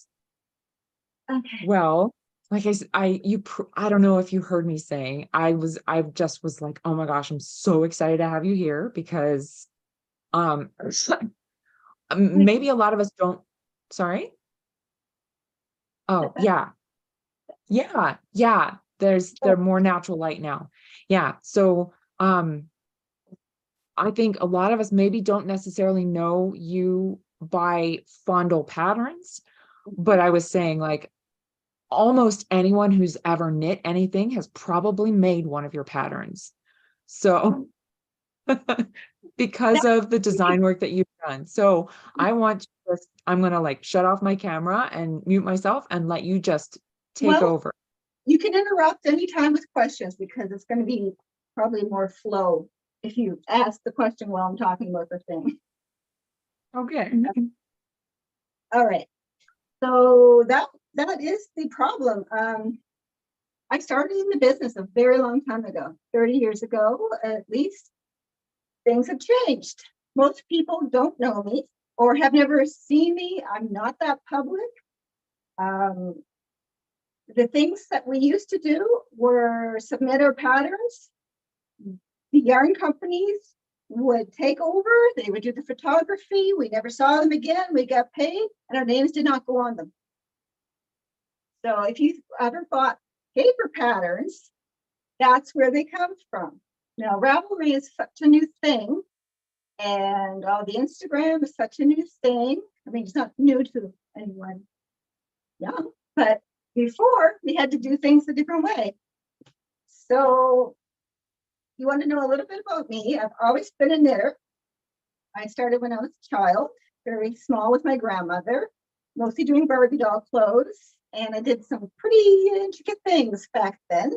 Lots of darts and tiny needles and tiny stitches. I learned a lot of details, things that a lot of shaping were in those tiny little things. I love the dolls. I love doll stuff. Then I wanted to get into like fashion design and go to art school. I had these ideas. So I think you had someone the other day mentioned Janelle from Spruce and Linen, that she went to New Brunswick School of Craft and Design, and so did I. But I went 35 years ago. So things have changed a little bit since then. When I was there, they had George Fry still teaching our art history lessons. And we had Brigitte Clavat was there then, starting out. She's still there now, and she is an award-winning artist. This school is pretty good, but I only went for 1 year to take the foundation course, and I majored in fashion design. We did all the aspects of learning basic stitches and whatnot on the sewing machine and by hand, but mainly it was about pattern drafting and imagining what the three-dimensional shapes would be if they're flat and how to cut the patterns and make the shapes. We did a lot of sizing and a lot of very much condensed to a first year course. And other stuff that we did was photography, design, just anyways, it was a very good foundation course, highly recommend. I'm sure only improved since then. Then I went to Holland College and took commercial design, and that was more graphic design. And I came out of that as a display merchandiser. So I worked in that industry in Prince Edward Island, that's in Charlottetown. And that was still back in the late 90s. And this is how I got into the knitting business. Is the lady that I worked for there, for her design company, opened a yarn store, and she called it Fiber Fantasies. And she asked me if I could knit. I said, oh, yeah, knit well, a lot. I knit really good. She said, oh, great, you'll be doing my knitting lessons. So I did. We did a lot of design work there too, but it was mainly like clients that came in and wanted something special. So it wasn't like for the public, it was just for a specific person. I moved away from Prince Edward Island to Toronto and was just working in a coffee shop. But one of the sales reps that we had when I was working in the yarn store in Charlottetown knew I was in Toronto. He approached me and said, there's a yarn store looking to hire someone who's skilled. Would you like to go for an interview? And I said, yes, sure. Thanks for thinking of me. That's amazing. He was the Penguin rep. Just if you remember Penguin Yarns, that's that long ago. That was Misha Wool's store I went to on Bayview Avenue in Toronto. And they first asked me if I could knit. I said, well, yes. And then did a little bit of a task to see what things I could make or have made. And I said, yeah, okay. So he said, do you want to start Saturday? I think this was like a Friday. I said, okay. And it happened to also be my now husband's birthday party that night. And didn't I get tanked? And I was at his house and I had to take the subway to get there. And I didn't even know where it was. I showed up late and hungover and still in my night before clothes. This is pretty bad. I thought I'd be fired on the spot. I kept thinking, maybe I should just turn around and go home. But no, I did. And it worked out. And I was working just for them for many years. I don't know, 4 or 5 years. They had to move away, the owners, and they asked me if I wanted to buy the store. I have no money, but we worked out a deal. And so it was called Misha Wool Store. And that was probably, I don't know, the 2000s, probably 2001. I owned it. Couldn't hack it. It was so much time and energy in my life to run a store. I had some I call them volunteers, but people that helped me. I couldn't afford staff. I had independent people that came and worked. I had knitters that would bring in their knitting things to sell or to show. So I had samples. I had to do a lot of hiring out with accountants. I worked 6 days a week, 50 some hours. I was there all the time. I had no vacations. When you're self-employed, it sucks the life out of you. That store was a vampire. I loved it. I loved being there. I loved the people. I loved my customers. I wasn't making that much money. And I hadn't seen my family back in New Brunswick in 4 years. Meanwhile, my sister had got married, had children I didn't even know, or they didn't know me. And I just said one day, I think I had enough. And I got out of it by defaulting on my loan. Closed the doors, walked away. Best decision I ever made. Sometimes you make mistakes. They're not mistakes. They are learning. They're forming who you are. You have to go from there and proceed. So that was amazing and a good experience. But with that, I got to meet a whole lot more people in the industry, all the sales reps. And Toronto is a pretty big hub for the yarn companies. And there's a lot of the warehouses, distributions, and all that kind of thing. I knew every company rep there was. So, or the word of mouth spread, and I was first hired to work at Needful Yarns. It was new and up and coming. Now, I don't know if anyone remembers that one. They came and went. They were there 5 or so years, 6. I don't know exactly how long, but I was there for a while. I did patterns. I worked in the warehouse, receiving shipments, taking orders, answering the phone, being the receptionist. I did everything there. I did a lot of translating from Italian into English for the patterns, even though I don't speak Italian. I just know what it should say in English, and the numbers were all there from Italian designers. We did in-house designs too. I did a lot of those there. My name wasn't on anything, so that's the way it goes. After that, I took some time off again, and in between all these jobs, I go back home to spend time with my family. I'm there for months. Like when you're from New Brunswick, you really kind of feel like you have to go back home. It's just one of those things, and you love it, but then it's like, okay, I got to get back to real life, my career, my job. Word of mouth spread after that, but I was free again and was approached by Diamond Yarns. Now, this is not the Diamond Yarns that owns it now. This was the previous people, management owners. So I love those people. I got along so well. I did not work for them in the warehouse. I was not their employee. I was self-employed. I had started my own label, Fondle Patterns. And fondle is about what we all do with yarn when we get the brand new skein, how we touch it, squeeze it, rub it, all that sort of thing, smell it, feel how it's going to be. So that's how I kind of got that idea.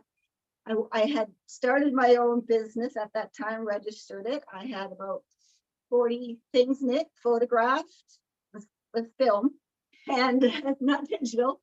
And we did just turning it over into digital. I got a computer. I started to type it up and that sort of thing, because good old Dell, great big giant thing. So much learning, such a learning curve. Oh my goodness. And I worked there with them in developing their house line, their house patterns with their Diamond Yarn logo on it and their own yarns, or whatever yarn that they were bringing in new that did not have patterns come with it. Patterns aren't the biggest sellers for yarn companies. They consider it a loss. What it is advertising. They have to have a picture to show for the sales reps to take out to show to the people who own the stores so they can place their fall orders and things they need to show. Like, I don't know, grab one. This isn't one. Okay, here's a still one. But it's like, here's what it will look like. This is what size, how many balls it's going to take. They need all that sort of information so the store owners can go, oh, I see, it's like this kind of yarn. You need to buy this many. I'll order enough to make those things so that I will have the stock that's proper. They like to see all kinds of colors made, all kinds of shapes and sizes and such. So that worked out well.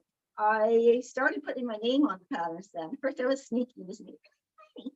And then I got sort of brave and started making it bigger. That sort of changed everything. Not only did the computer change everything, they were doing their own photography in-house. I was taking part in the photo shoots, and that was great because I had a little more control.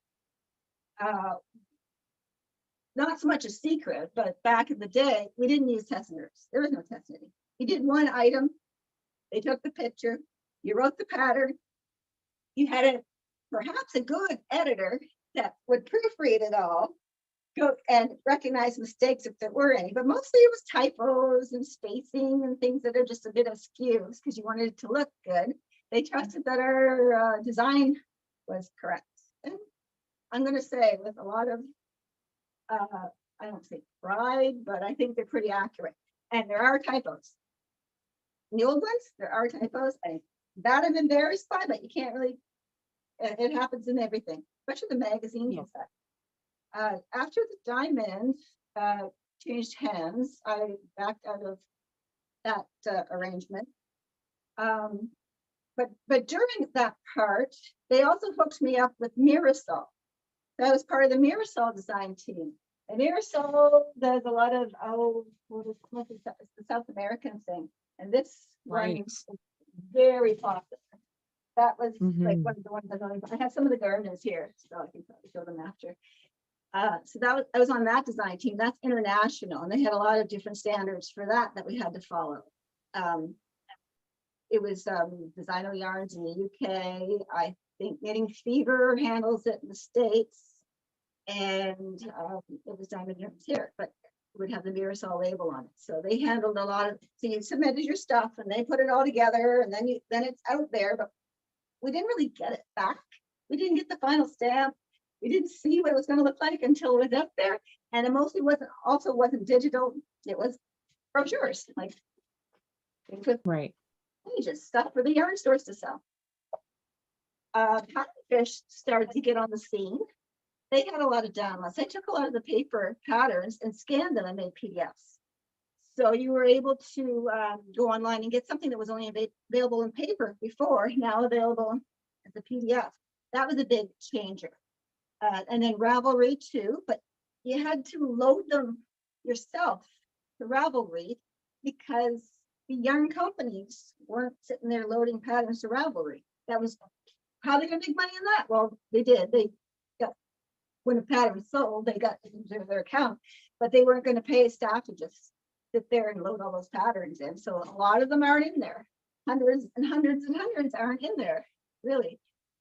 I'm sure that I've done hundreds that aren't in Ravelry. I have 200 and I don't know what's there now. 276 have my name on them now in my account. I know I've got another 100 or so that just never got put up. Yeah. After that, took some time off again, and decided that I wanted to get more involved with my own design company, and did a lot of freelancing. I sent in stuff to Vogue Knitting to see if it get accepted. Some did. I sent to the other magazines and some books. That was sort of pretty involved when you're sending in your proposals. I'll show you some in a minute. Then also too, I started selling a little more with the Fondle pattern label and getting more volunteers to be models. And I think that's something that it's a little tricky, you know, like I'm a middle-aged white woman. I don't want my head on every pattern I do. It's just I'm medium weight and like all that sort of thing. So it really doesn't do a whole lot of good, but you got to work with what you work with. And I'm not rich. I can't really hire a model from a modeling firm. So I had friends and family, co-workers, people in my knitting group, my husband, my sister, my niece, anyone that I could like, hey, you want a model? I have a sweater that will fit you. I made one just your size. Most of them are like, okay. I'm lucky my husband will do it whenever I ask. And my sister would when I'm there. She's in New Brunswick too. She's an amazing model. She doesn't like it, but she's amazing at it. And my dad's a photographer too, but he does mostly landscapes. So even though his pictures are better than mine of her, and I've used his sometimes, I don't get his benefit at all that much. And we did learn photography in the art school. So that was a big blessing too. But again, that was with film and slides and not digital. Back to that. After a while, I thought I would get back into the industry. And I just happenstance by accident approached Estelle Yards. And it was a kind of a funny thing because I was sending an email to somebody else about something else. And it went through, I don't know, some other link or something that he saw it and just said, hey, you know what? I might have a place. Are you willing to work in the warehouse? Yeah, sure. Easy. I work in warehouses. I know my way around. Well, I didn't really like doing the heavy lifting. I wasn't that young now. It was only a few years ago. And there's a lot of heavy lifting working in the warehouse. You receive any orders in the great big boxes, the great big bins and all that sort of stuff. So that wasn't so bad with picking the orders.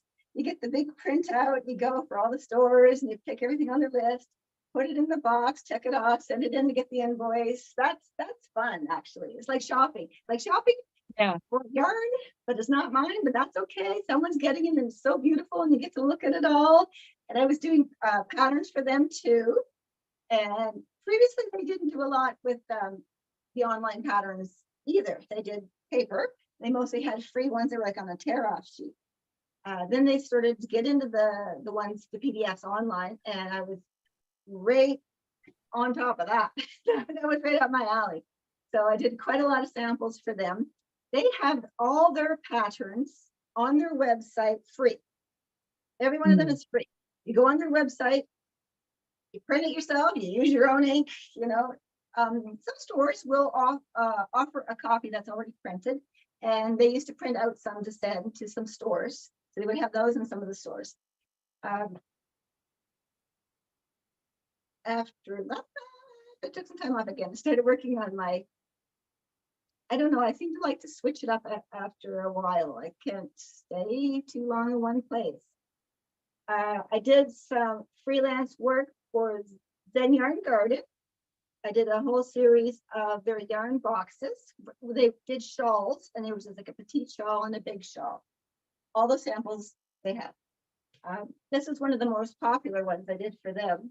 It was a, see if I can get it closer. Yeah, It looks beautiful. like a butterfly. Mm-hmm. It was really nice. And this is a model that was a friend of mine too. A friend of my editors. So she was amazing. I've done a lot for, oh, I've got some on Knitty. There's one right now that's up on Knitty, the free online one. Yeah. This is, oh my goodness. Sorry. Anyways, this is the item. Oh, It's lovely. a wrap. It's called palindrome, and you can wear it both ways.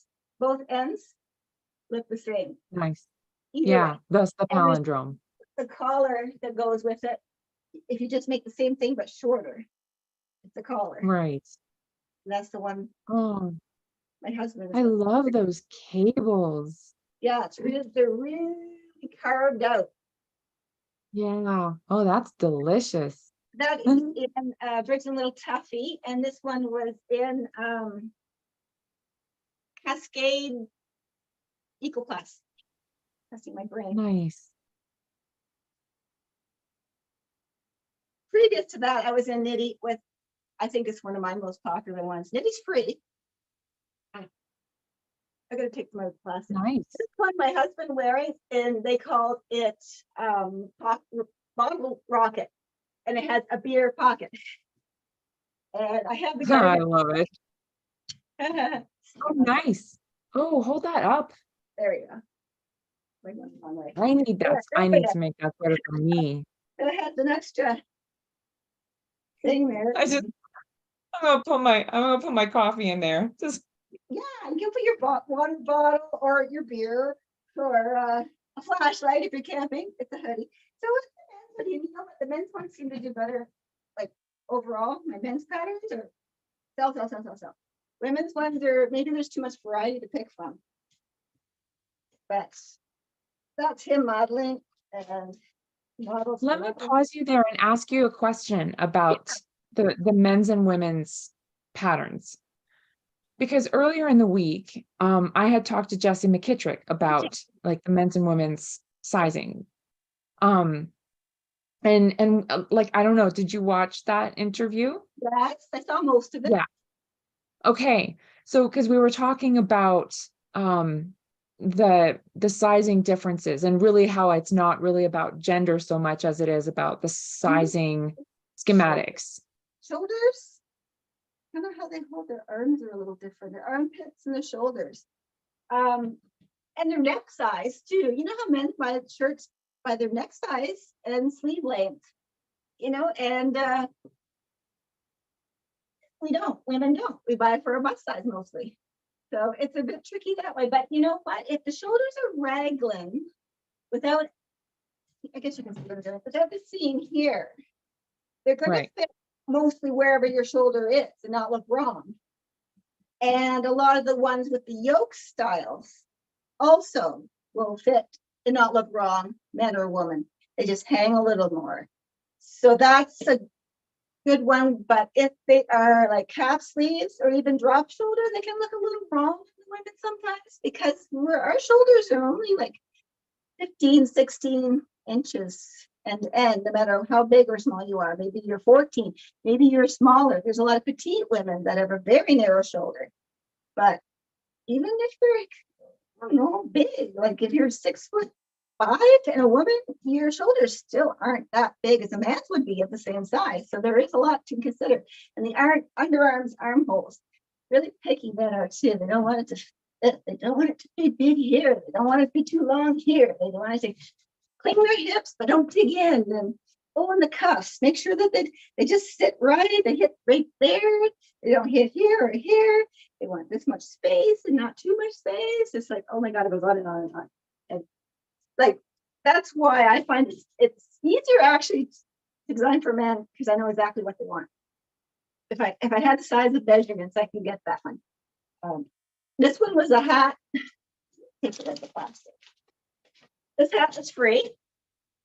Very popular on Ravelry. And it's actually on my Instagram too, as a free with the pattern right there. It's a basic rib beanie or toque. Like, so boring to knit, but that's exactly what the man wanted. He wanted it, his friend wanted it. It's like, oh, we're so sick of knitting this rib, but that's what he's wearing it now. He's gone away for the weekend, he's wearing it now. This is one. Yeah. Right Yeah, that's here. behind you. Yeah. And you can see this is actually my bust form is a man bust form. He's a little bit slender, medium, I'm gonna say. And it's sort of I don't know, it fits me well too. But I look different in it. That's all. Right.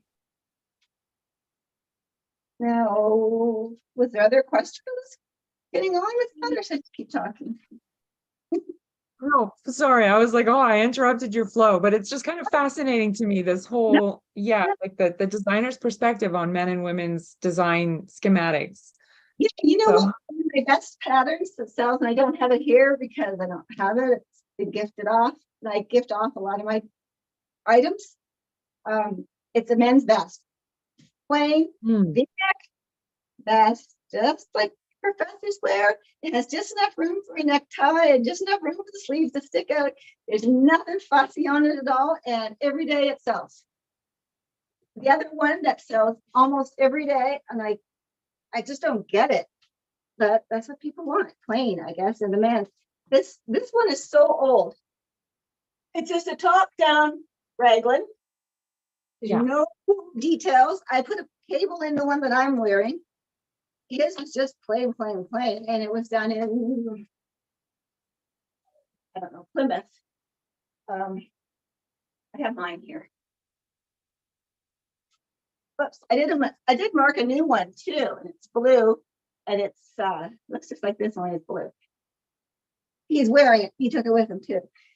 So they want plain, they'll wear plain. That's what he asked for. That's what you make. You actually want him to wear it. Some of the other best-selling ones are, well, free, not selling. This one that I did for Estelle. so pretty. Okay, so my sample of that one, I do a lot of prototypes first, work out all the bugs, and then I knit with the good yarn. And because I often do 2 different sizes, then I have a way to figure out how much yarn things take. You can kind of triangulate. This one, mine. Oh, I love it. Yeah, I don't know what yarn this is. It's orange and it's got a alpaca or mohair or something in it, but I love orange. And Nice. it's really detailed, no, that's better, like good detailed yoke on it. And there's a lot of sizes. That's the other thing that in the old days and the knitting companies, medium large, maybe extra large. And I kept insisting, I want to at least do 6 sizes. Come on, can I do small, medium, large, extra large, 2XL, 3XL? Like at least to fit a 32 to a 52. And they went, oh, okay, this is a lot more work. No, it isn't. It isn't more work. If you're designing it for one size, you can design it for the other sizes.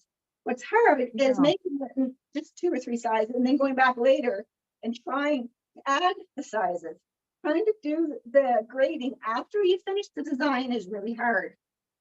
Grading it all at once. Wow. So So size inclusivity is easier to just build in than to try to go back and do. yeah.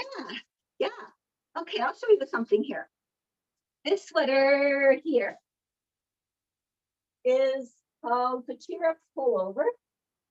And this is for Ancient Arts yarn. It was one of their newer yarns from last year called Lasco. And this is Lasco DK. Yeah.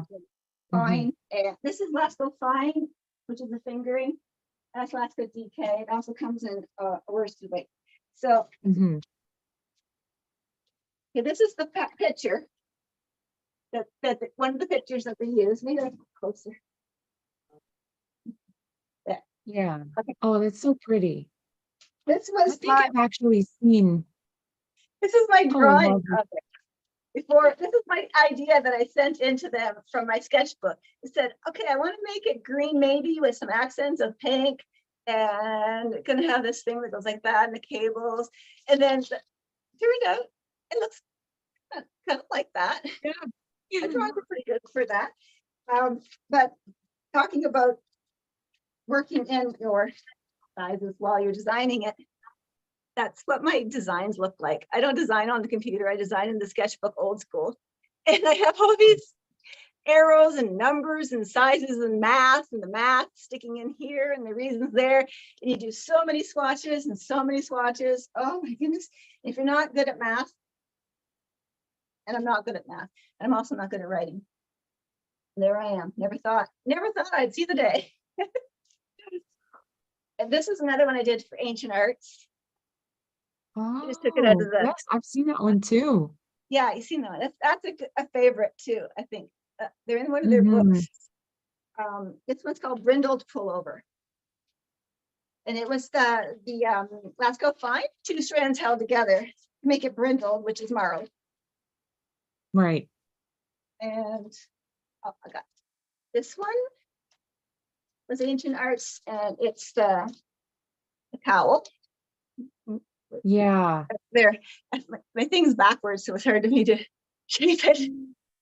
And I have that my own sample of the hat here.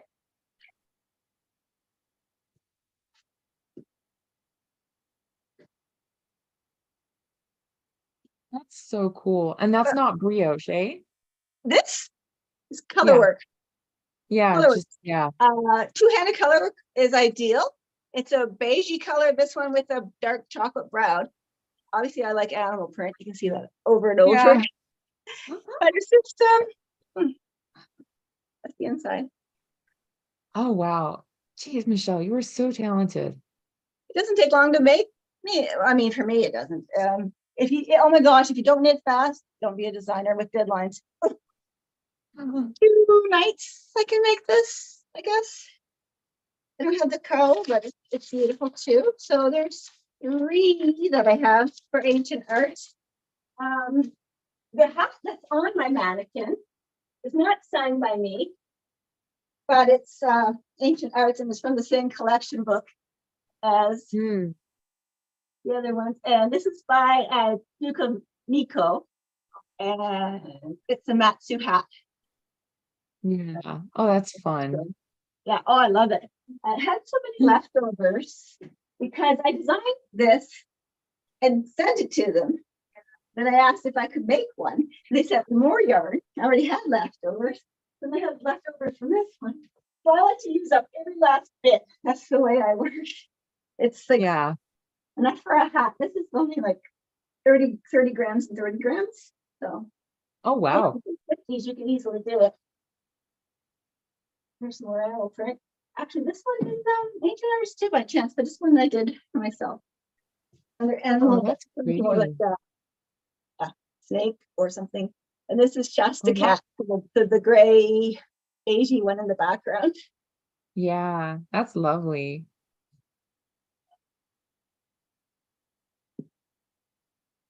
This coat Yeah. So is that sort of felted? No, No. Okay. I wear this. I'm wearing it now too. It's the right season. It's a shawl Yeah. collar. The coat goes to about my knees. Double breasted. I made a double breast. You can make it with a belt too. And that pattern has a unique story to it. Julia Grunhau, who has pattern fish, she came to me and she wanted me to design something with her with her specifications in mind. She wanted a long, like a cardigan, a summer coat, something that she could wear around the house or outdoors or making in a lot of different yarns. And she picked the Noro Ito, which I had also, I bought it. So this is my friend modeling again. And that's the one with the belt on it. But I took the belt off, the double breast button, because my waistline wasn't so slim. And I love it. And everywhere I wear it, people touch it and ask me how it is. So it's like, hey, very colorful. Some of my patterns are pretty long too. This is one that's got a lot of pages. Well, yeah, it looks, that's the thing. It's funny because in the pictures, it looks more relaxed than it does on the mannequin. It looks so posh on the mannequin. Oh, it's a beautiful design. We work on it together. It has like a princess lines going down so that it's double breasted where all the insides are hidden. Down the side is hemmed, so you can wear it open if you want to. And I put pockets, deep pockets, the front, the curvy kind, like you see in like a real coat. And my patterns all have schematics in sizes, and there's 9 sizes in this too. 9 from extra small to 5XL, which will be it'll fit a 64. Wow. So 67 finished if you leave it open. So where can we find that pattern? Oh, on Ravelry, on Okay. probably just Ravelry right now. I've started the pay account just recently. I think I only have 12 patterns loaded to it. It takes time. I try to do 2 or 3 a day. It's been taking a while. That one is on my pay hip though. Okay. This is a beautiful coat. It takes what? A lot of basic knitting, a lot of basic instructions. It's back and forth flat. There's a lot of sewing. People go, oh, sewing. But you need to have seams in a coat and hold the shape. There's a lot of design aspects that circular knitting doesn't always do it. Sometimes you need some firmness, and you don't want it to go in a bias, and you need to have the seam in certain places, and there's lots of reasons why things shouldn't be knit in a circle. Yeah. So I think even a beginner could do that. It takes time. And I don't even think there's a lot to learn. I think if you can knit flat stockinette stitch and follow the pattern, increase, decrease, and just it's almost rectangle. So there's really not that much to it. Yeah. I love it. What else do I have? Oh, here's a cute story. Okay, so this is the first pattern that I put up on Ravelry. It's this little cupcake hat for a baby or toddler. I have it over in the corner. This is one of them. This little girl, she modeled. This is from 2007. Her name is Isabella. This is the first one I put up. This one now, she was a friend of my husband's, whatever. This is her now. Aw. That's Isabella now. And that's my first and my most recent. And Wow. And in here too, she's I think 17 now, and maybe she was 2. She's in the top part of that. Wow. So Yeah.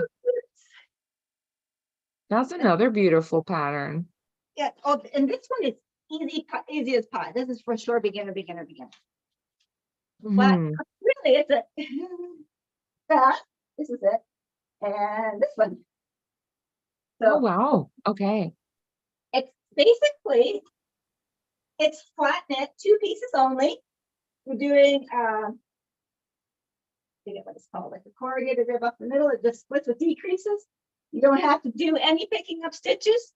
You have to join the shoulders and join the sides. And you don't have to join the sides the whole way. You can make it long and leave a slit. I don't think that's showing because my fingers is there.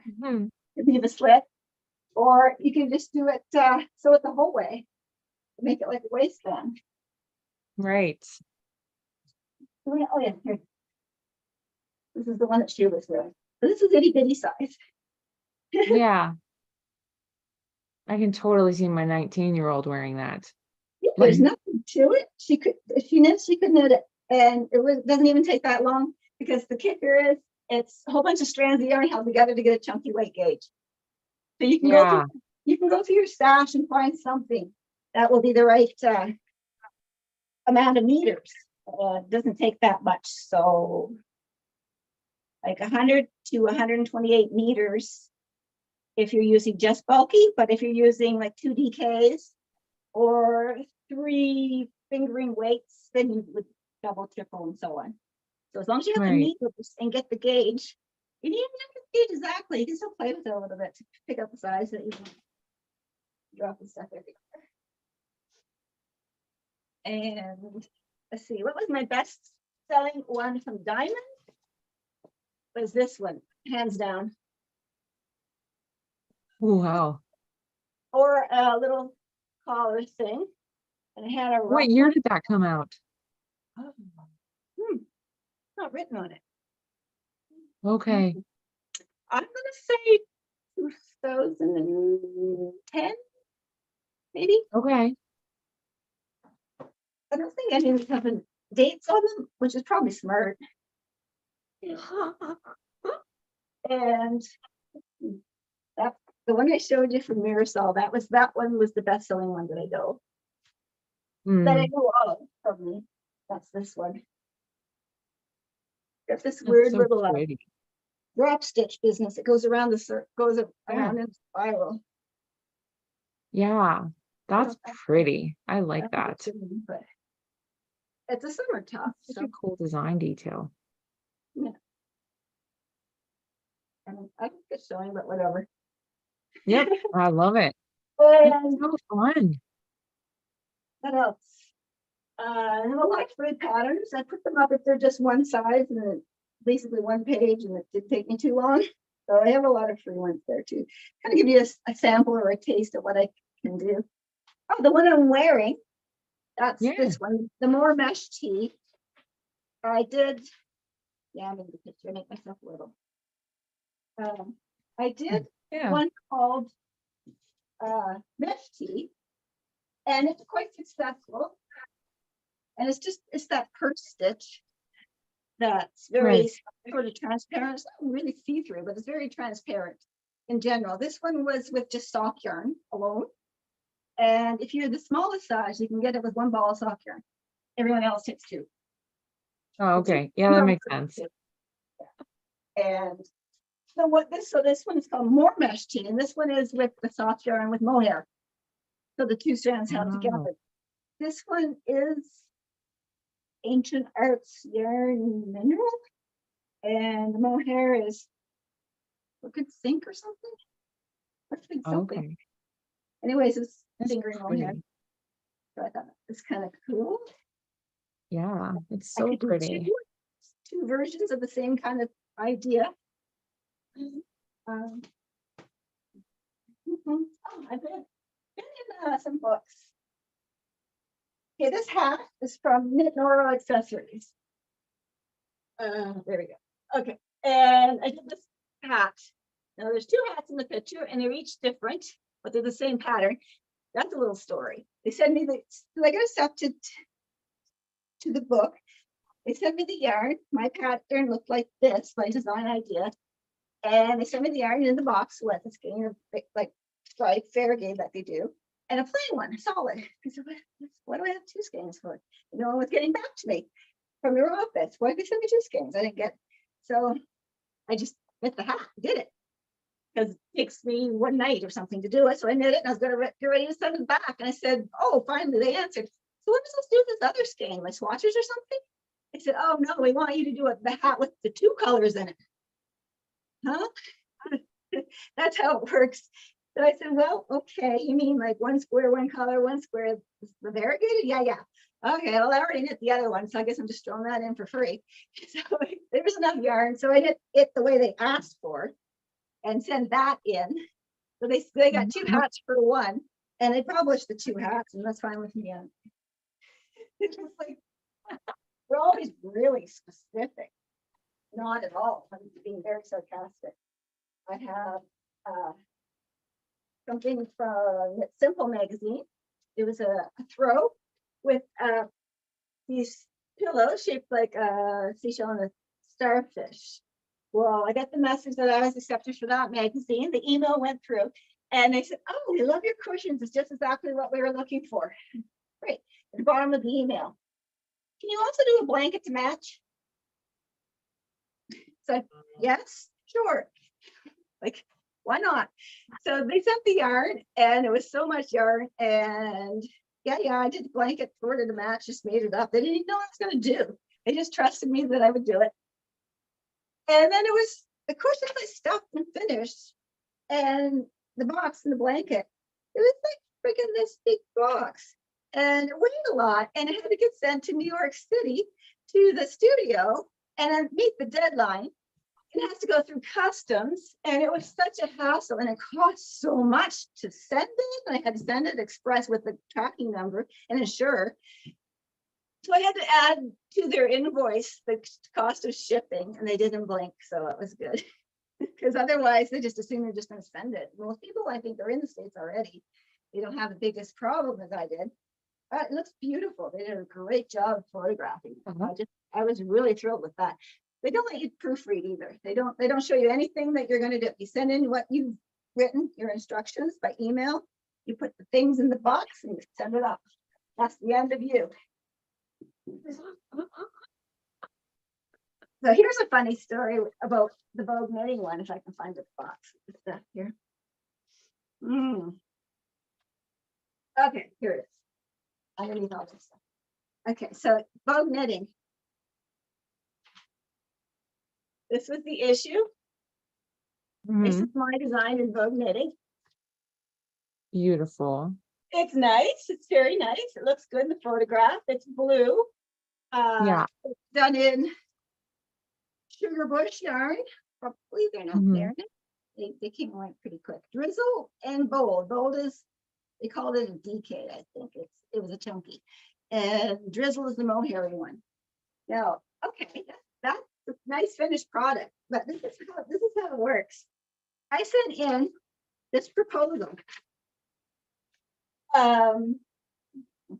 quite a while ago before I heard back. I'm going to say maybe I sent this proposal in for something else from another year. I had a short sleeve thing with a collar. It was fingering and it was mohair. So they want you to do a swatch and give the shape of the thing. And you send in a sketch and your yarn proposal, and you write up a little blurb about what it's going to be like. That's how you do your, submission. Yeah. Okay, well, that's how I do them. I don't know what other people's look like. Right. So that's okay. Well and fine.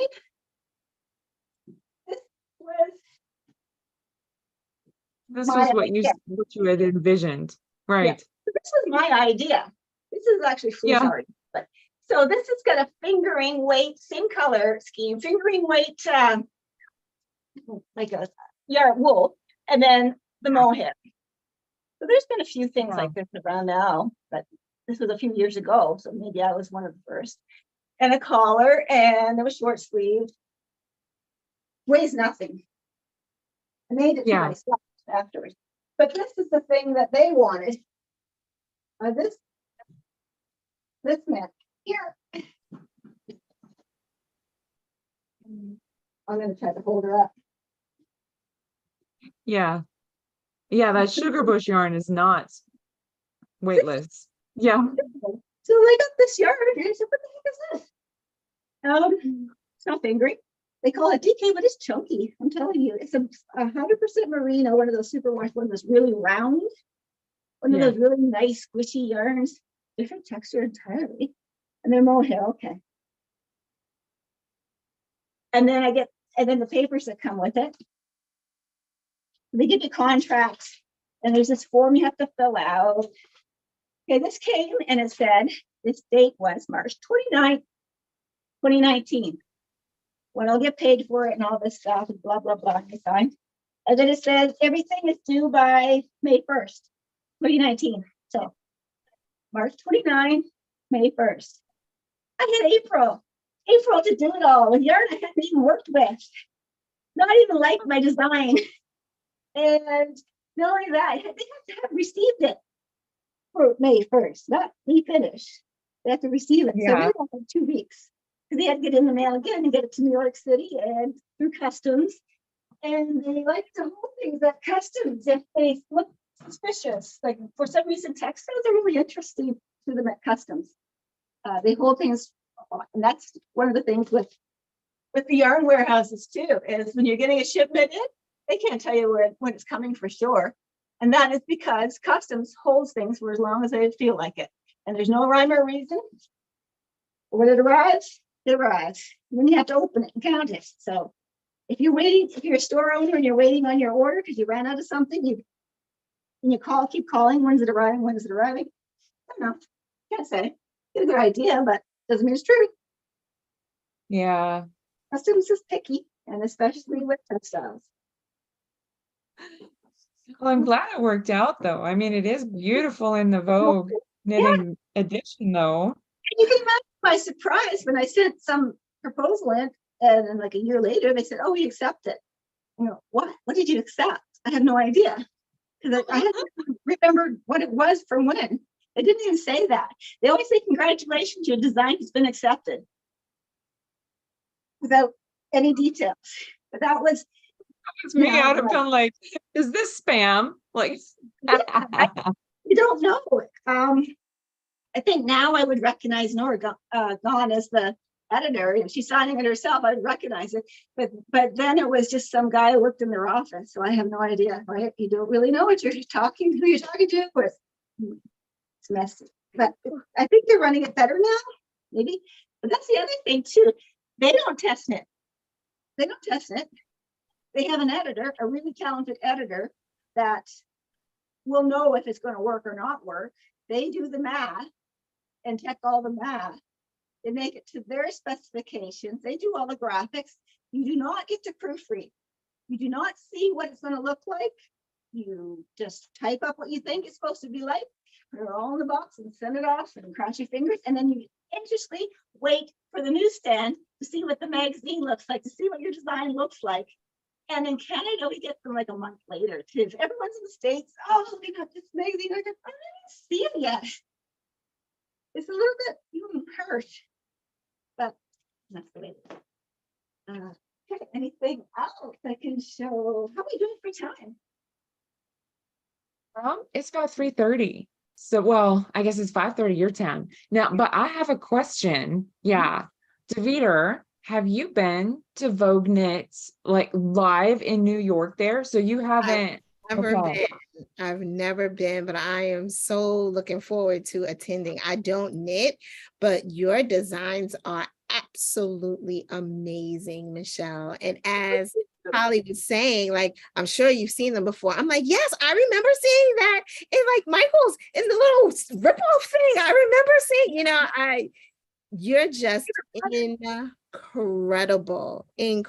I'm so inspired by your creativity, the ability to even want to make all these different patterns, make them in size inclusive, like that's just amazing. So thank you so much for lending your talent to the world, and sharing. You said you had over 200 and something patterns.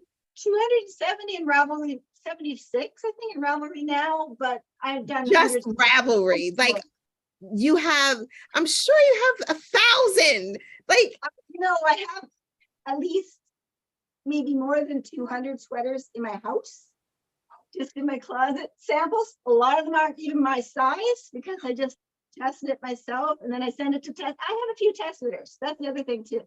I do have a few, like 2 or 3 that I can depend on for my personal ones, but they are on Ravelry. And everyone keeps messaging me, oh, you don't have test knitters? I don't think your patterns are gonna be good. Ooh. I don't need test knitters, but okay. You've been doing this for years. You can just tell them I've been doing this before you were born. Go on somewhere. Ladies, I have to hop. I have a family situation I need to take care of, but this has been so insightful. Thank you again, Michele, for all your knowledge. I am just soaking it all up, and I'll definitely continue to watch as you guys continue your conversation. Holly, I will see you tomorrow. Thank you so much.